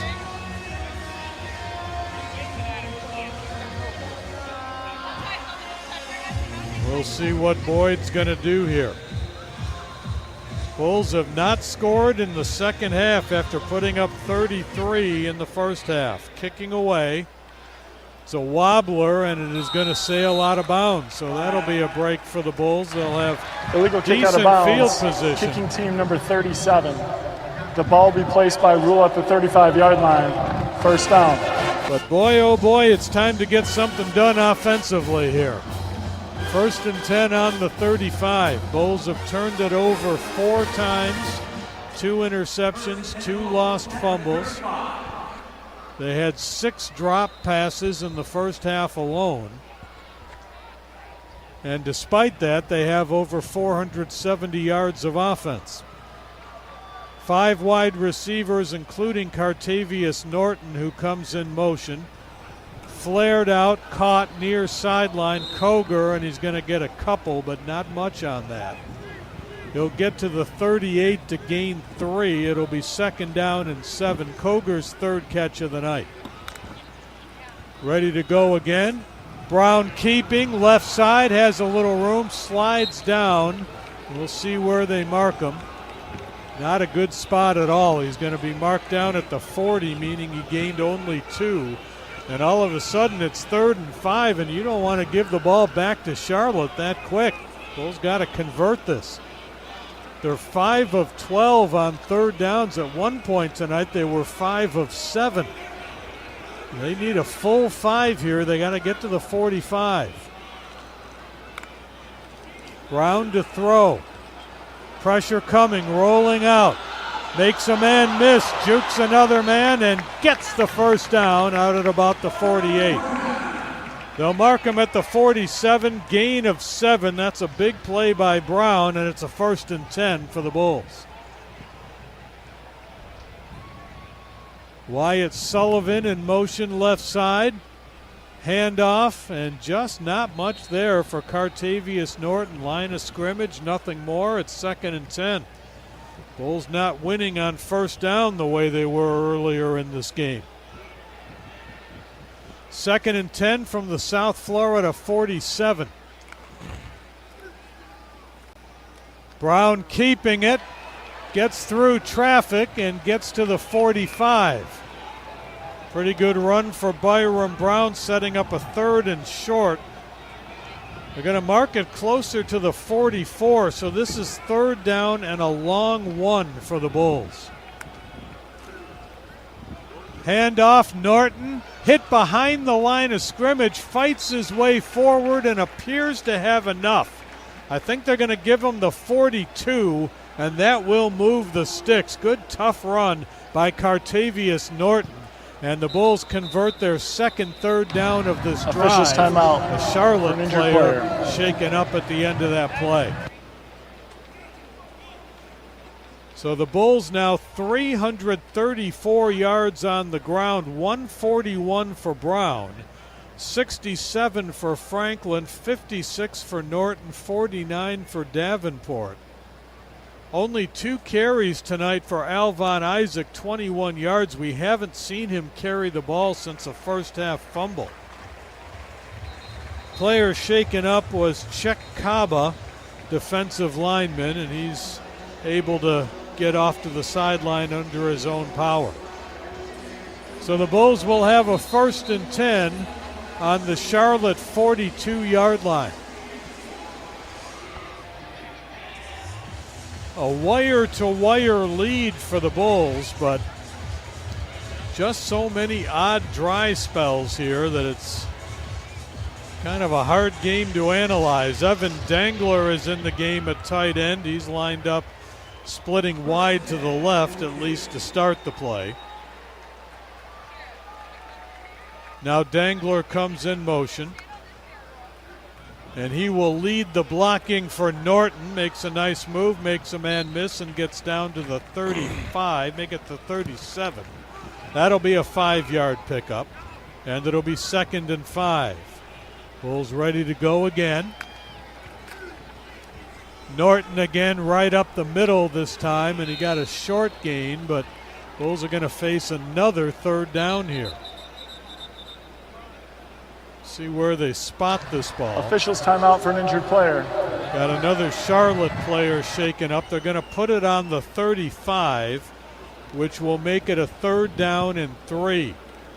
Cartavius Norton now 10 carries, 63 yards and a touchdown against his former teammates. And the Charlotte player shaken up will stop the pace for the Bulls here with 10:55 to go. 33-18 South Florida. And able to get off to the sideline is defensive lineman Caleb Irving. And the Bulls will come back out with a 3rd down and 3. They need the 32-yard line.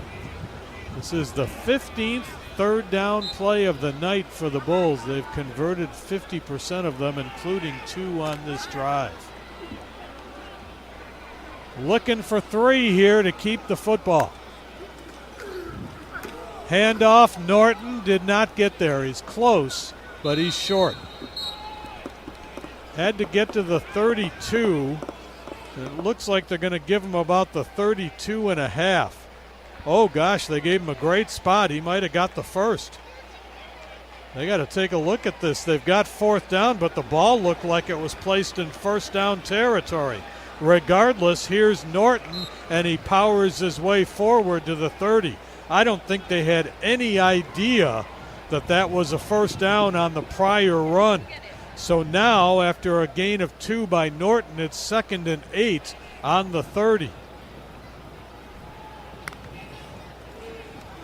Brown to throw. Long over the middle. It is caught by Koger inside the 5. What a breakout game for Jeremiah Koger. He's got 4 catches tonight, and it's 1st and goal for the Bulls. 28 yards on the play. The ball is at the 2. Handoff, Norton busts it up the middle and gets close. He's to the 1. It'll be 2nd and goal. Bulls now over 500 yards of offense, and we've got a official's timeout for an injured player. This time it's a South Florida player. So the clock stops with 9:23 to go. It'll be 2nd down and goal from the 1-yard line. Bulls not quite there yet, but they are certainly approaching the all-time rushing record. They have 346 tonight. Have to get over 400 to get the record, and it looks like, Joey, that may be Cartavius Norton that's shaken up. Yep, Cartavius Norton dove into the middle of the line for a 1-yard gain, couldn't quite get to the end zone, carried the ball a lot on this drive and shaken up, still down on the field, just short of the goal line. We've talked a lot about how remarkably healthy the Bulls have been. This game has been a little painful. We saw Weston Wolf hobble off with a apparent leg injury. Christian Neptune was down earlier, although he was able to return. And now Cartavius Norton shaken up at the end of this play. Norton, part of 4 running backs that's by committee this year, with Franklin Davenport, Norton, and Isaac all splitting carries. Don't miss Bullseye with head coach Alex Golish, the half-hour show hosted by Derek Sharp.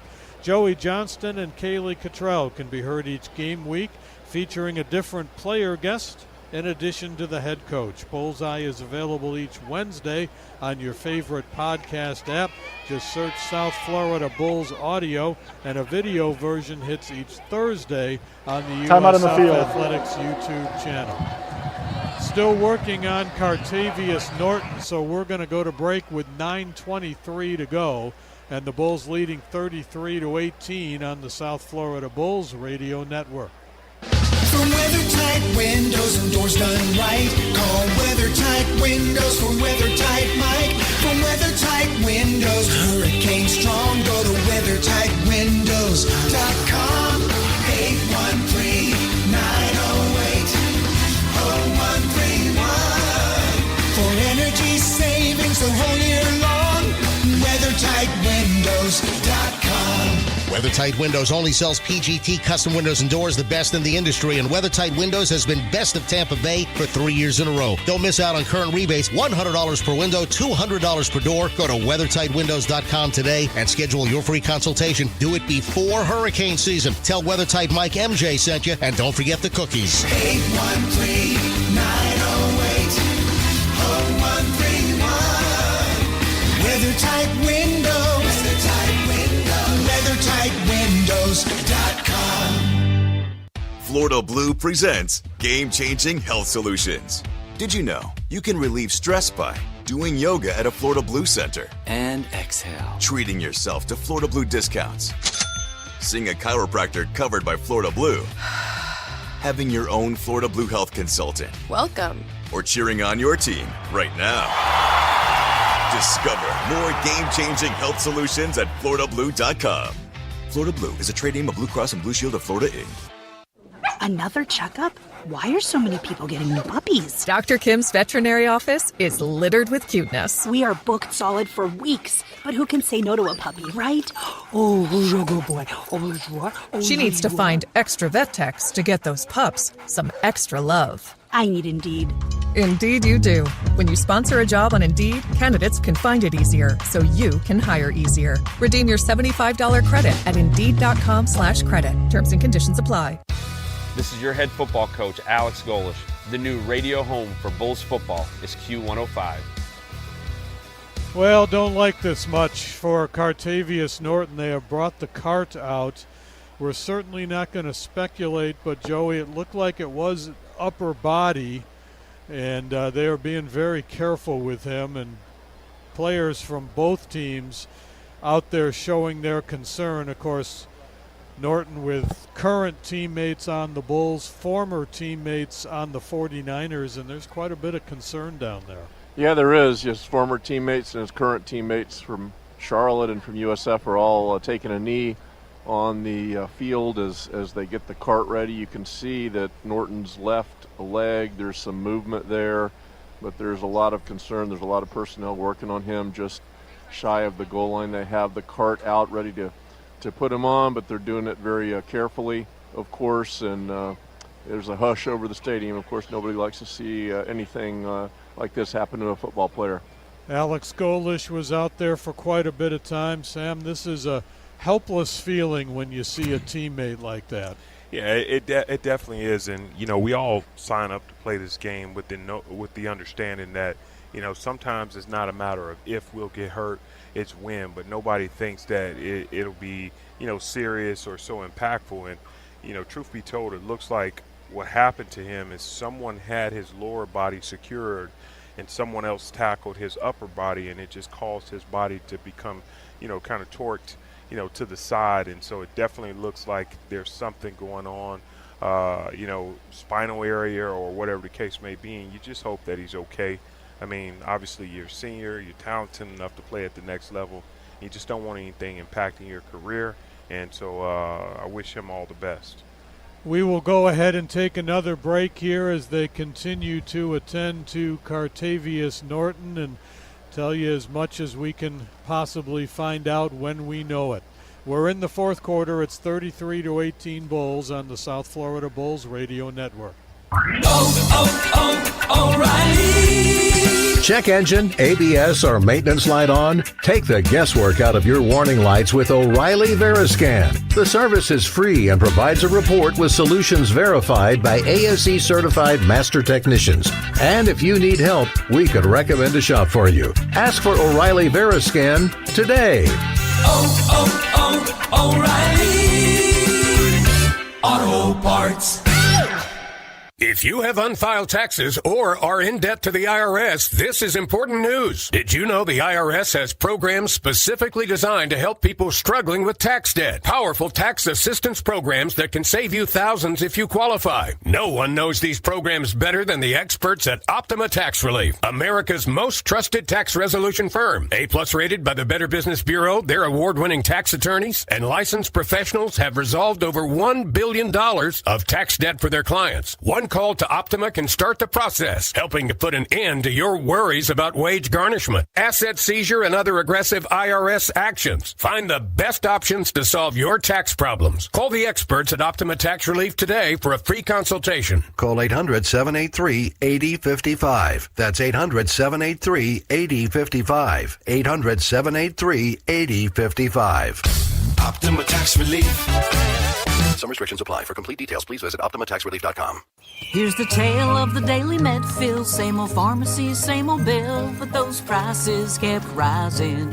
higher still. Till the savings Wrangler rode in. Cool as can be. Tap Good RX. Saving massively. No plan? Don't matter none. Up to 80% off. Deals are done. Discounts hitting harder than Ma's chili. Dang. That one little app does all the rest. Save time and money on prescriptions. Check Good RX. Good RX is not insurance. You're tuned into USF Football on the South Florida Bulls Radio Network. Continuing to attend to Cartavius Norton. Joey, what can you see from your sideline vantage? Well, I'm actually behind the goal post, trying to get as close as I can. They have secured the neck area of Cartavius Norton with a brace. It's very important that you do this very carefully, and they have the right medical personnel on the field to do that. So they are trying to stabilize his neck area, and they have him on the stretcher. So they're just continuing to do that, and we'll see if they can get him off the field. But they've got a dozen or more people attending to him, and Alex Golish is still out there. And it is a hush over this stadium right now. The cart is out, and look like they are getting him set on that.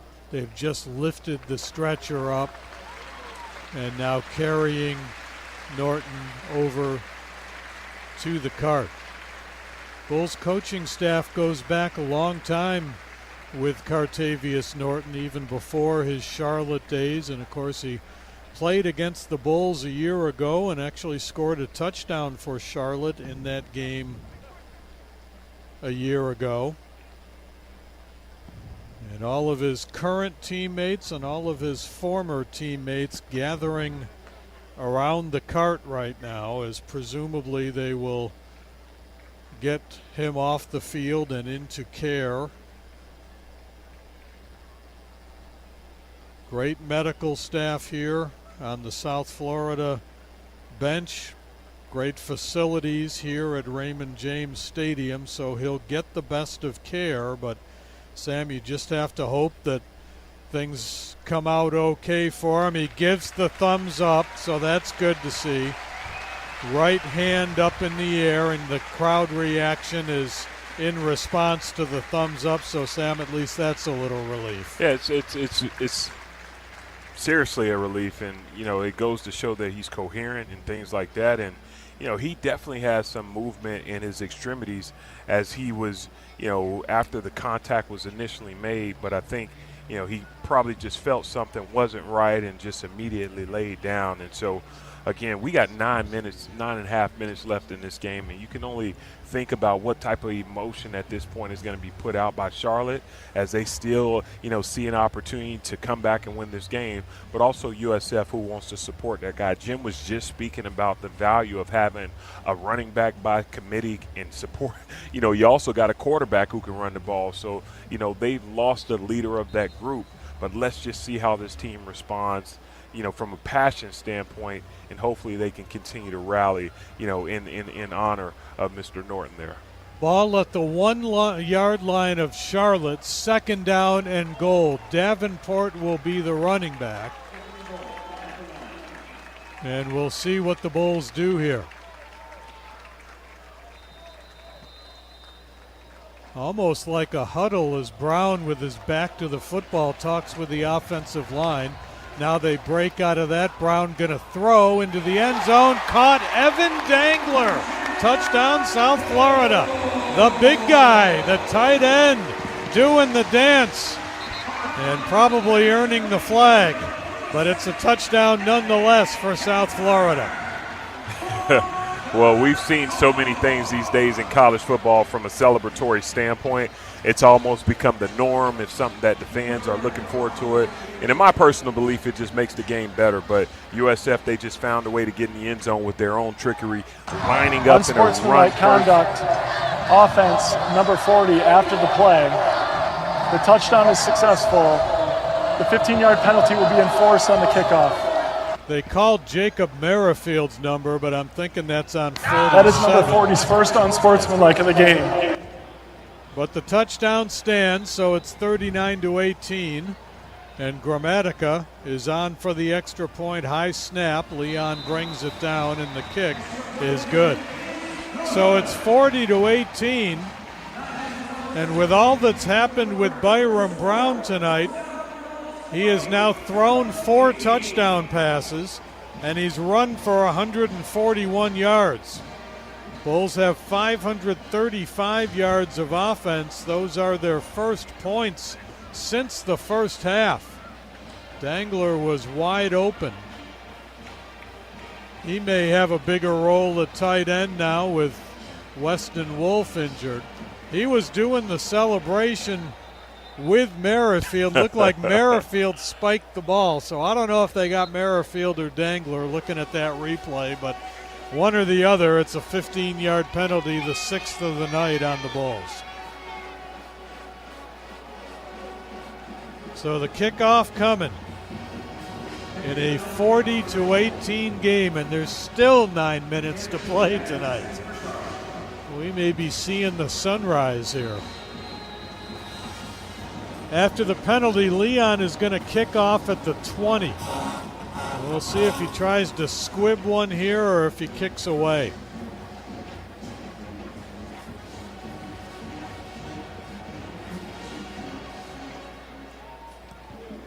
Line drive kick. Boy, that's another one out of bounds. Second one of the night. So that's penalty number 8 on the Bulls. Illegal kick out of bounds. Kicking team number 37. By rule, the ball be placed at the 50-yard line. First down. So that ball comes all the way out to the 50.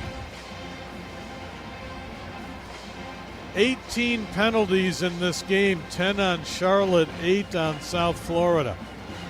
The Bulls get back-to-back 15-yarders for the celebration and the ensuing kickoff out of bounds.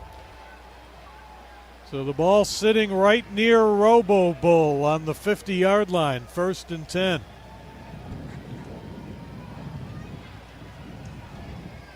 Wilkie 10 of 12 for 108. Throwing again on first down, and it's picked off by DJ Harris. Another turnover. The Bulls have the ball. That's 4 turnovers on each team. Wilkie has been terrific, but that time he threw that ball right to DJ Harris. Well, Jim, it was only a matter of time. I mean, this guy is a backup quarterback for a reason. And, sometimes, guys can get real high up on themselves. And then next thing you know, when the dust settles and the defense finds a way to, get themselves back together, next thing you know, they're in position. And he didn't even go through all of his reads. He just, kind of looked to the right, looked to the left, looked to the right, and then next thing you know, he just released the ball. And that was just an easy interception by DJ Harris. Bulls have it at their own 47. Handoff Franklin. And he'll get a couple to the 49. It'll be 2nd down and 8.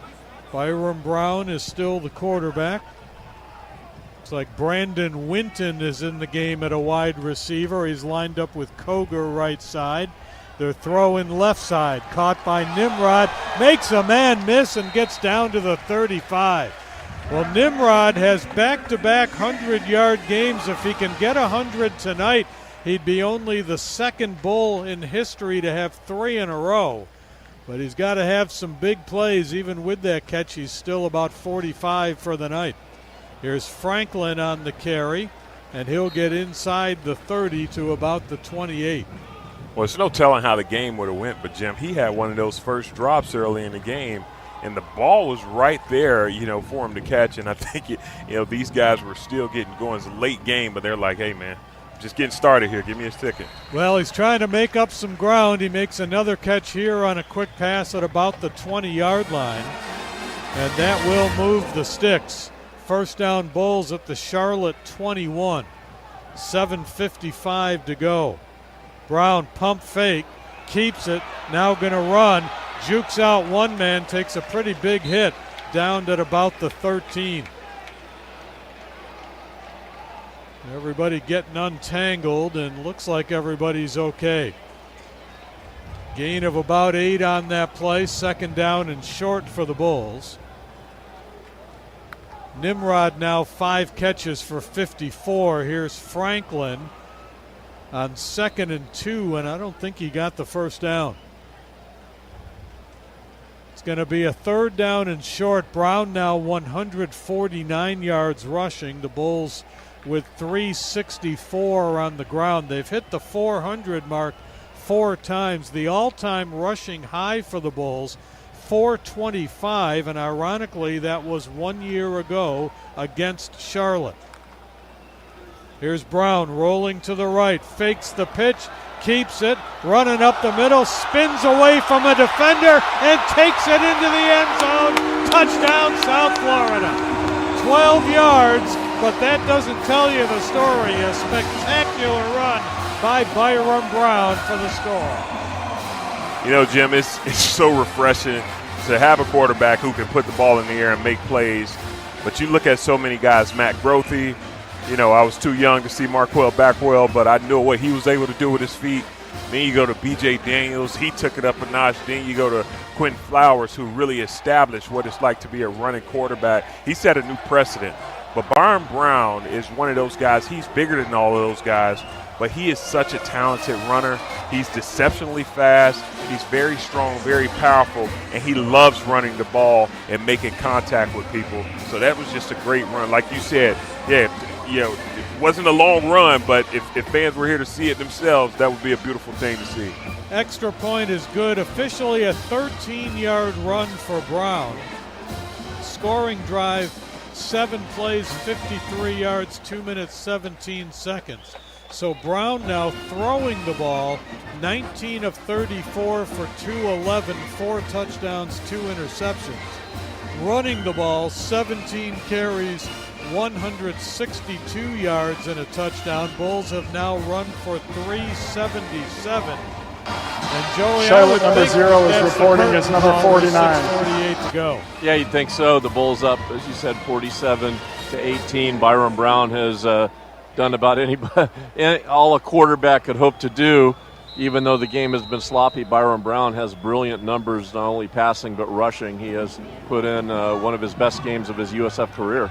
Gaston Moore is throwing on the sideline as the kick sails into the end zone for a touchback. Bulls now with 588 yards of offense. And Charlotte will take over. Haven't seen a lot of games where we have seen 8 turnovers. We have seen a blocked punt for a safety. We've seen the Bulls with almost 600 yards of offense. Saw a litany of dropped passes early. The receivers have been a little bit more on target in the second half, but we have had a little bit of everything tonight. From the 25, 1st and 10, and whistles before the snap. Guess the other thing we can add in is 18 penalties and one more about to be assessed. False start. Offense. All 11 players were not set for a full second. 5-yard penalty. First down. So that is penalty number 11 on the 49ers. Charlotte came in averaging 7 penalties a game for 60 yards. They are well over that tonight. 1st and 15 from the 20. Wilkie to throw, rolling out now, being pressured, and he will be dumped at about the 21. That'll be a sack. Actually, he'll gain about a yard after the penalty, so we'll call it 2nd down and 14 at the 21-yard line. 80 yards rushing for Charlotte. It's taken them 29 carries to get there. 2nd down and 14 on the 21. 4 wide receivers. Running back left side. They will swing it out to the running back. It is caught, breaking 1 tackle and getting out to the 30 to about the 32. That's a good gain for Jeriel Cobb.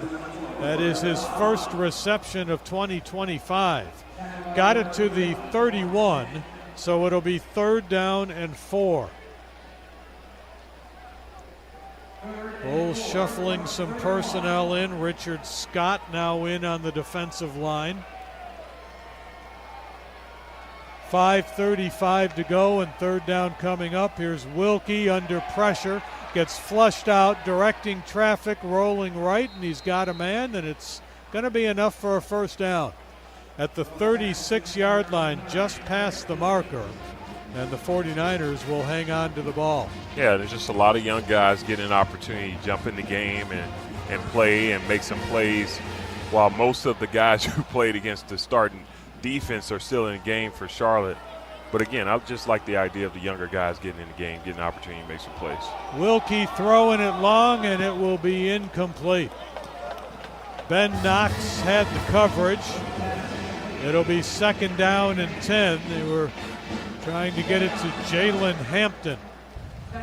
162 yards rushing for Byram Brown. That is his all-time high. He had 160 against Western Kentucky in 2023.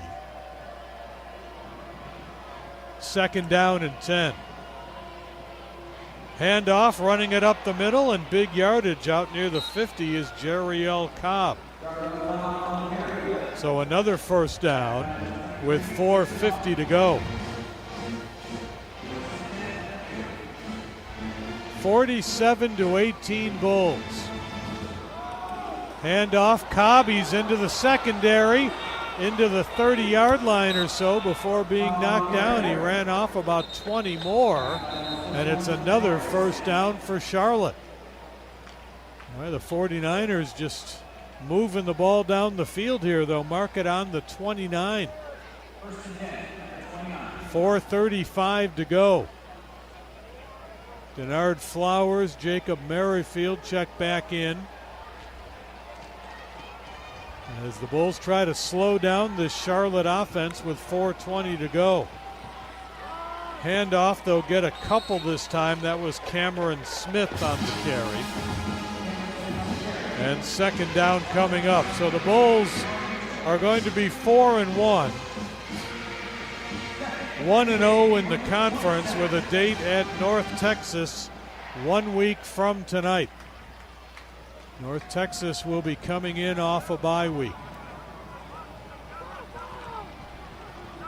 Second down and 8. Wilkie going to throw. Near sideline, caught to the 20, inside the 20, and this will be enough for a first down. There's Hampton making his first catch. Dalius on the tackle for South Florida. It's 1st and 10 on the Bulls' 16-yard line. 3:25 and counting remaining. Charlotte will fall to 1-4.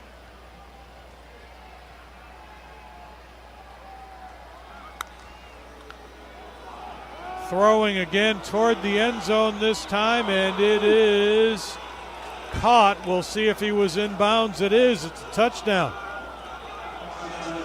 Nicely thrown ball. And it's a touchdown for Charlotte. Derek Ely, who's normally one of their return guys, gets the reception. It's 47-24.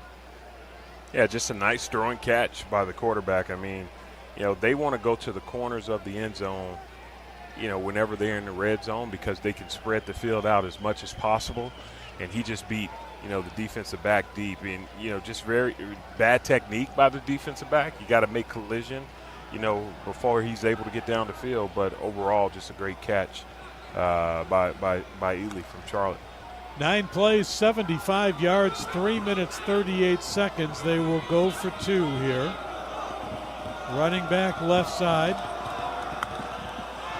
And Wilkie to throw, looking toward the end zone. Got a man wide open, caught, it's good.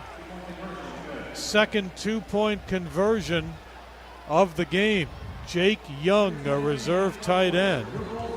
And it's 47-26 with 3 minutes and 10 seconds to go. Bulls fans want the best shot at seats in USF's brand new on-campus stadium opening in 2027. The key is getting your 2025 season tickets now. Early ticket holders get priority when it's time to pick seats in the new stadium. That means better views, better vibes, and a front row spot in Bulls history. Call 1-800-GO-BULLS or visit usf.edu/stadium to lock in your tickets and stay in the loop. Don't wait. The future of Bulls football starts today. Well, now you would think onside kick here. 3 minutes, 10 seconds to go. Bulls aren't going to send anybody deep. And we'll see if they can make a recovery here on a presumed onside attempt.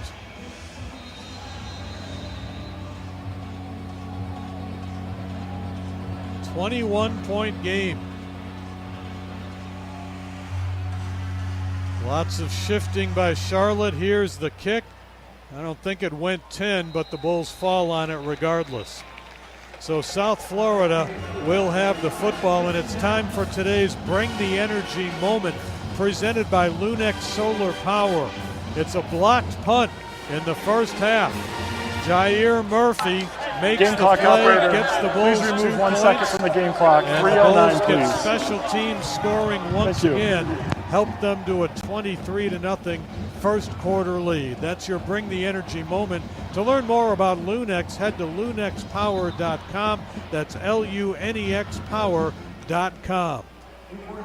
1st and 10 for the Bulls on the 43-yard line of Charlotte. Gaston Moore is the quarterback. Dangler goes in motion. They hand it off. It's Davenport. He'll get about 5, and Joey's got more info on Cartavius Norton. Cartavius Norton was taken to Tampa General Hospital for some observation and workup. TGH does have an excellent spinal cord unit. Not exactly sure what the nature of the injury is, but if it is anything to do with the spinal cord, he's in great hands. One of the world's best units right here in Tampa. Don't have any more than that, but he is at TGH. We will update through the postgame show if we find out anything else. Another 5-yard run for Davenport, so it's a first down on the 32-yard line. 2 minutes, 31 seconds to go. Moore will hand it off again. Davenport shakes a tackler in the backfield, and he's going to get a yard this time to the 31. It will be 2nd down and 9. The Bulls have 4 different ball carriers with 60 yards or more in this game. Davenport is one of them, 11 carries for 60. They gave him the 30, so that's a 2-yard pickup. 2nd down and 8, and the Bulls let this run down to the 2-minute timeout. Bulls are going to get their first conference win of the season. 47-26 the score, 2 minutes to go on the South Florida Bulls Radio Network. USF's meteoric rise in academics is matched only by its surge in athletics. USF football, in less than 30 years, is crashing the gates of college football's elite. But they've never had a true home. Until now. A cathedral built for college football, seating over 35,000. The campus will come to life as tents and RVs fill fan zones that stretch across every inch of green space. Tens of thousands of alumni and fans join in on the game day celebrations, some relaxing in luxury suites, others in exclusive club areas. Many more are gathered in one of college football's boldest features, a rooftop lounge boasting the longest bar in the state of Florida. This is more than just a stadium. It's a statement, a new home, a new era, and it all begins now. Reserve your seat by becoming a season ticket holder today. Call 1-800-GO-BULLS. That's 1-800-GO-BULLS.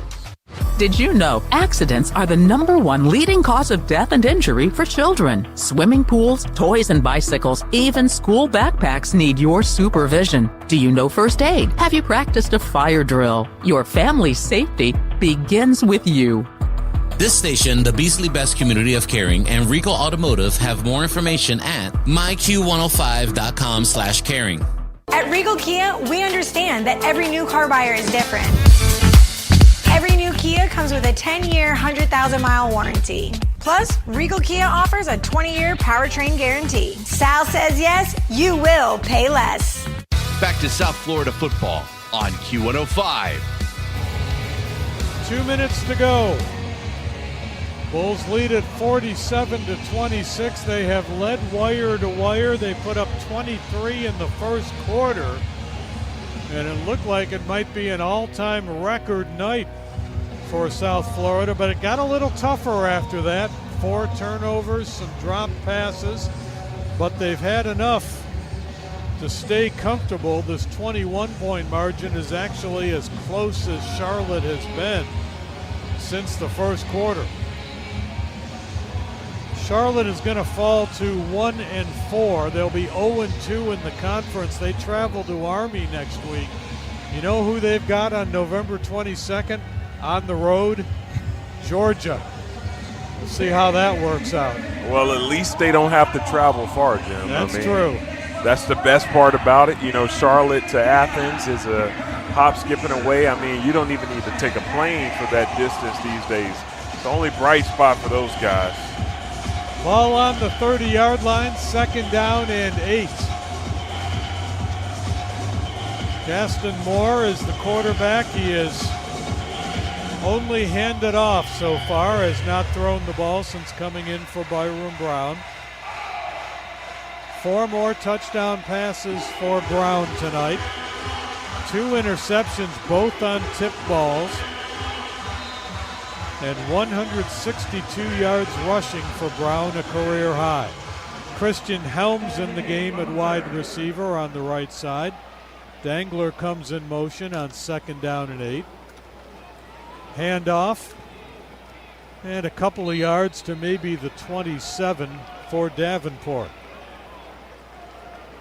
That is the 59th run from scrimmage for South Florida. It's now a top 5 all-time running performance for the Bulls as they approach 400 yards.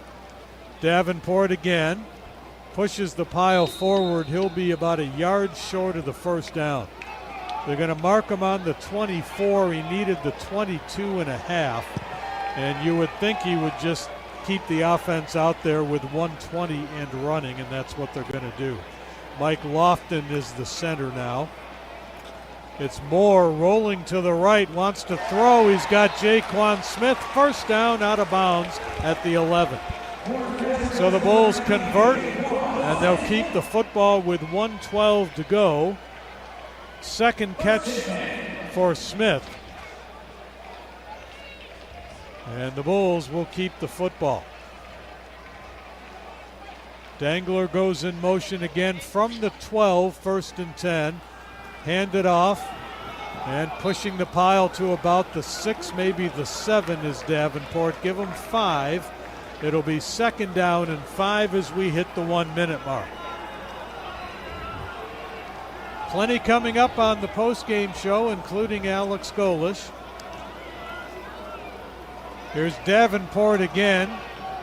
Gets to the 5, bounces off a tackler and gets into the end zone. Nikai Davenport with his first score of the night. And the Bulls have hit the half century. It's 53-26 with a kick coming. And Gaston Moore, I mean, we had an opportunity to see him in the spring and some of the things that he was able to do with the footballs in his hand. But beyond that, I mean, he just knows how to, control the offensive unit and keep them at cadence. And then you couple him with, Davenport, who's just a strong, energetic runner. You get a lot of things done even when the backups are in. So great job to those 2 guys in the offensive line for putting that one in the end zone. Extra point for Gramatica is good. So the Bulls now at 407 rushing yards. That is the 5th time in program history 400 or better, and it is 18 short of the record set against Charlotte last year. 631 yards of offense. The scoring drive, 8 plays, 43 yards, 2 minutes, 26 seconds. Davenport now with 76 yards on the ground. Charlotte, number 0, is reporting as 49. 76. And Brown with the 162, so plenty of big numbers to go around in the ground game tonight. Adam Zugawi will kick it off. 43 seconds to go. 54-26 South Florida. 4-1 South Florida against 5-0 North Texas in Denton 1 week from tonight. That's going to be fun. Kickoff fielded a couple yards deep. There's the knee, and it will be a touchback. Bulls with 2 huge road games coming up. Got to go to Memphis as well in 3 weeks, and between those 2 tough trips, Florida Atlantic for homecoming. So a very intriguing schedule. The Bulls get their second bye week after that trip to Memphis. 1st and 10 from the 25.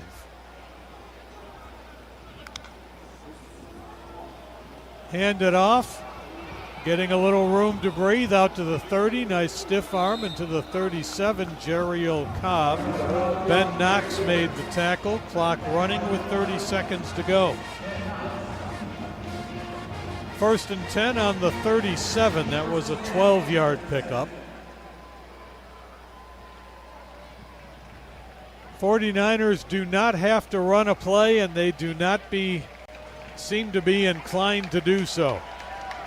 So this one is going to come to the close with a 54-26 score.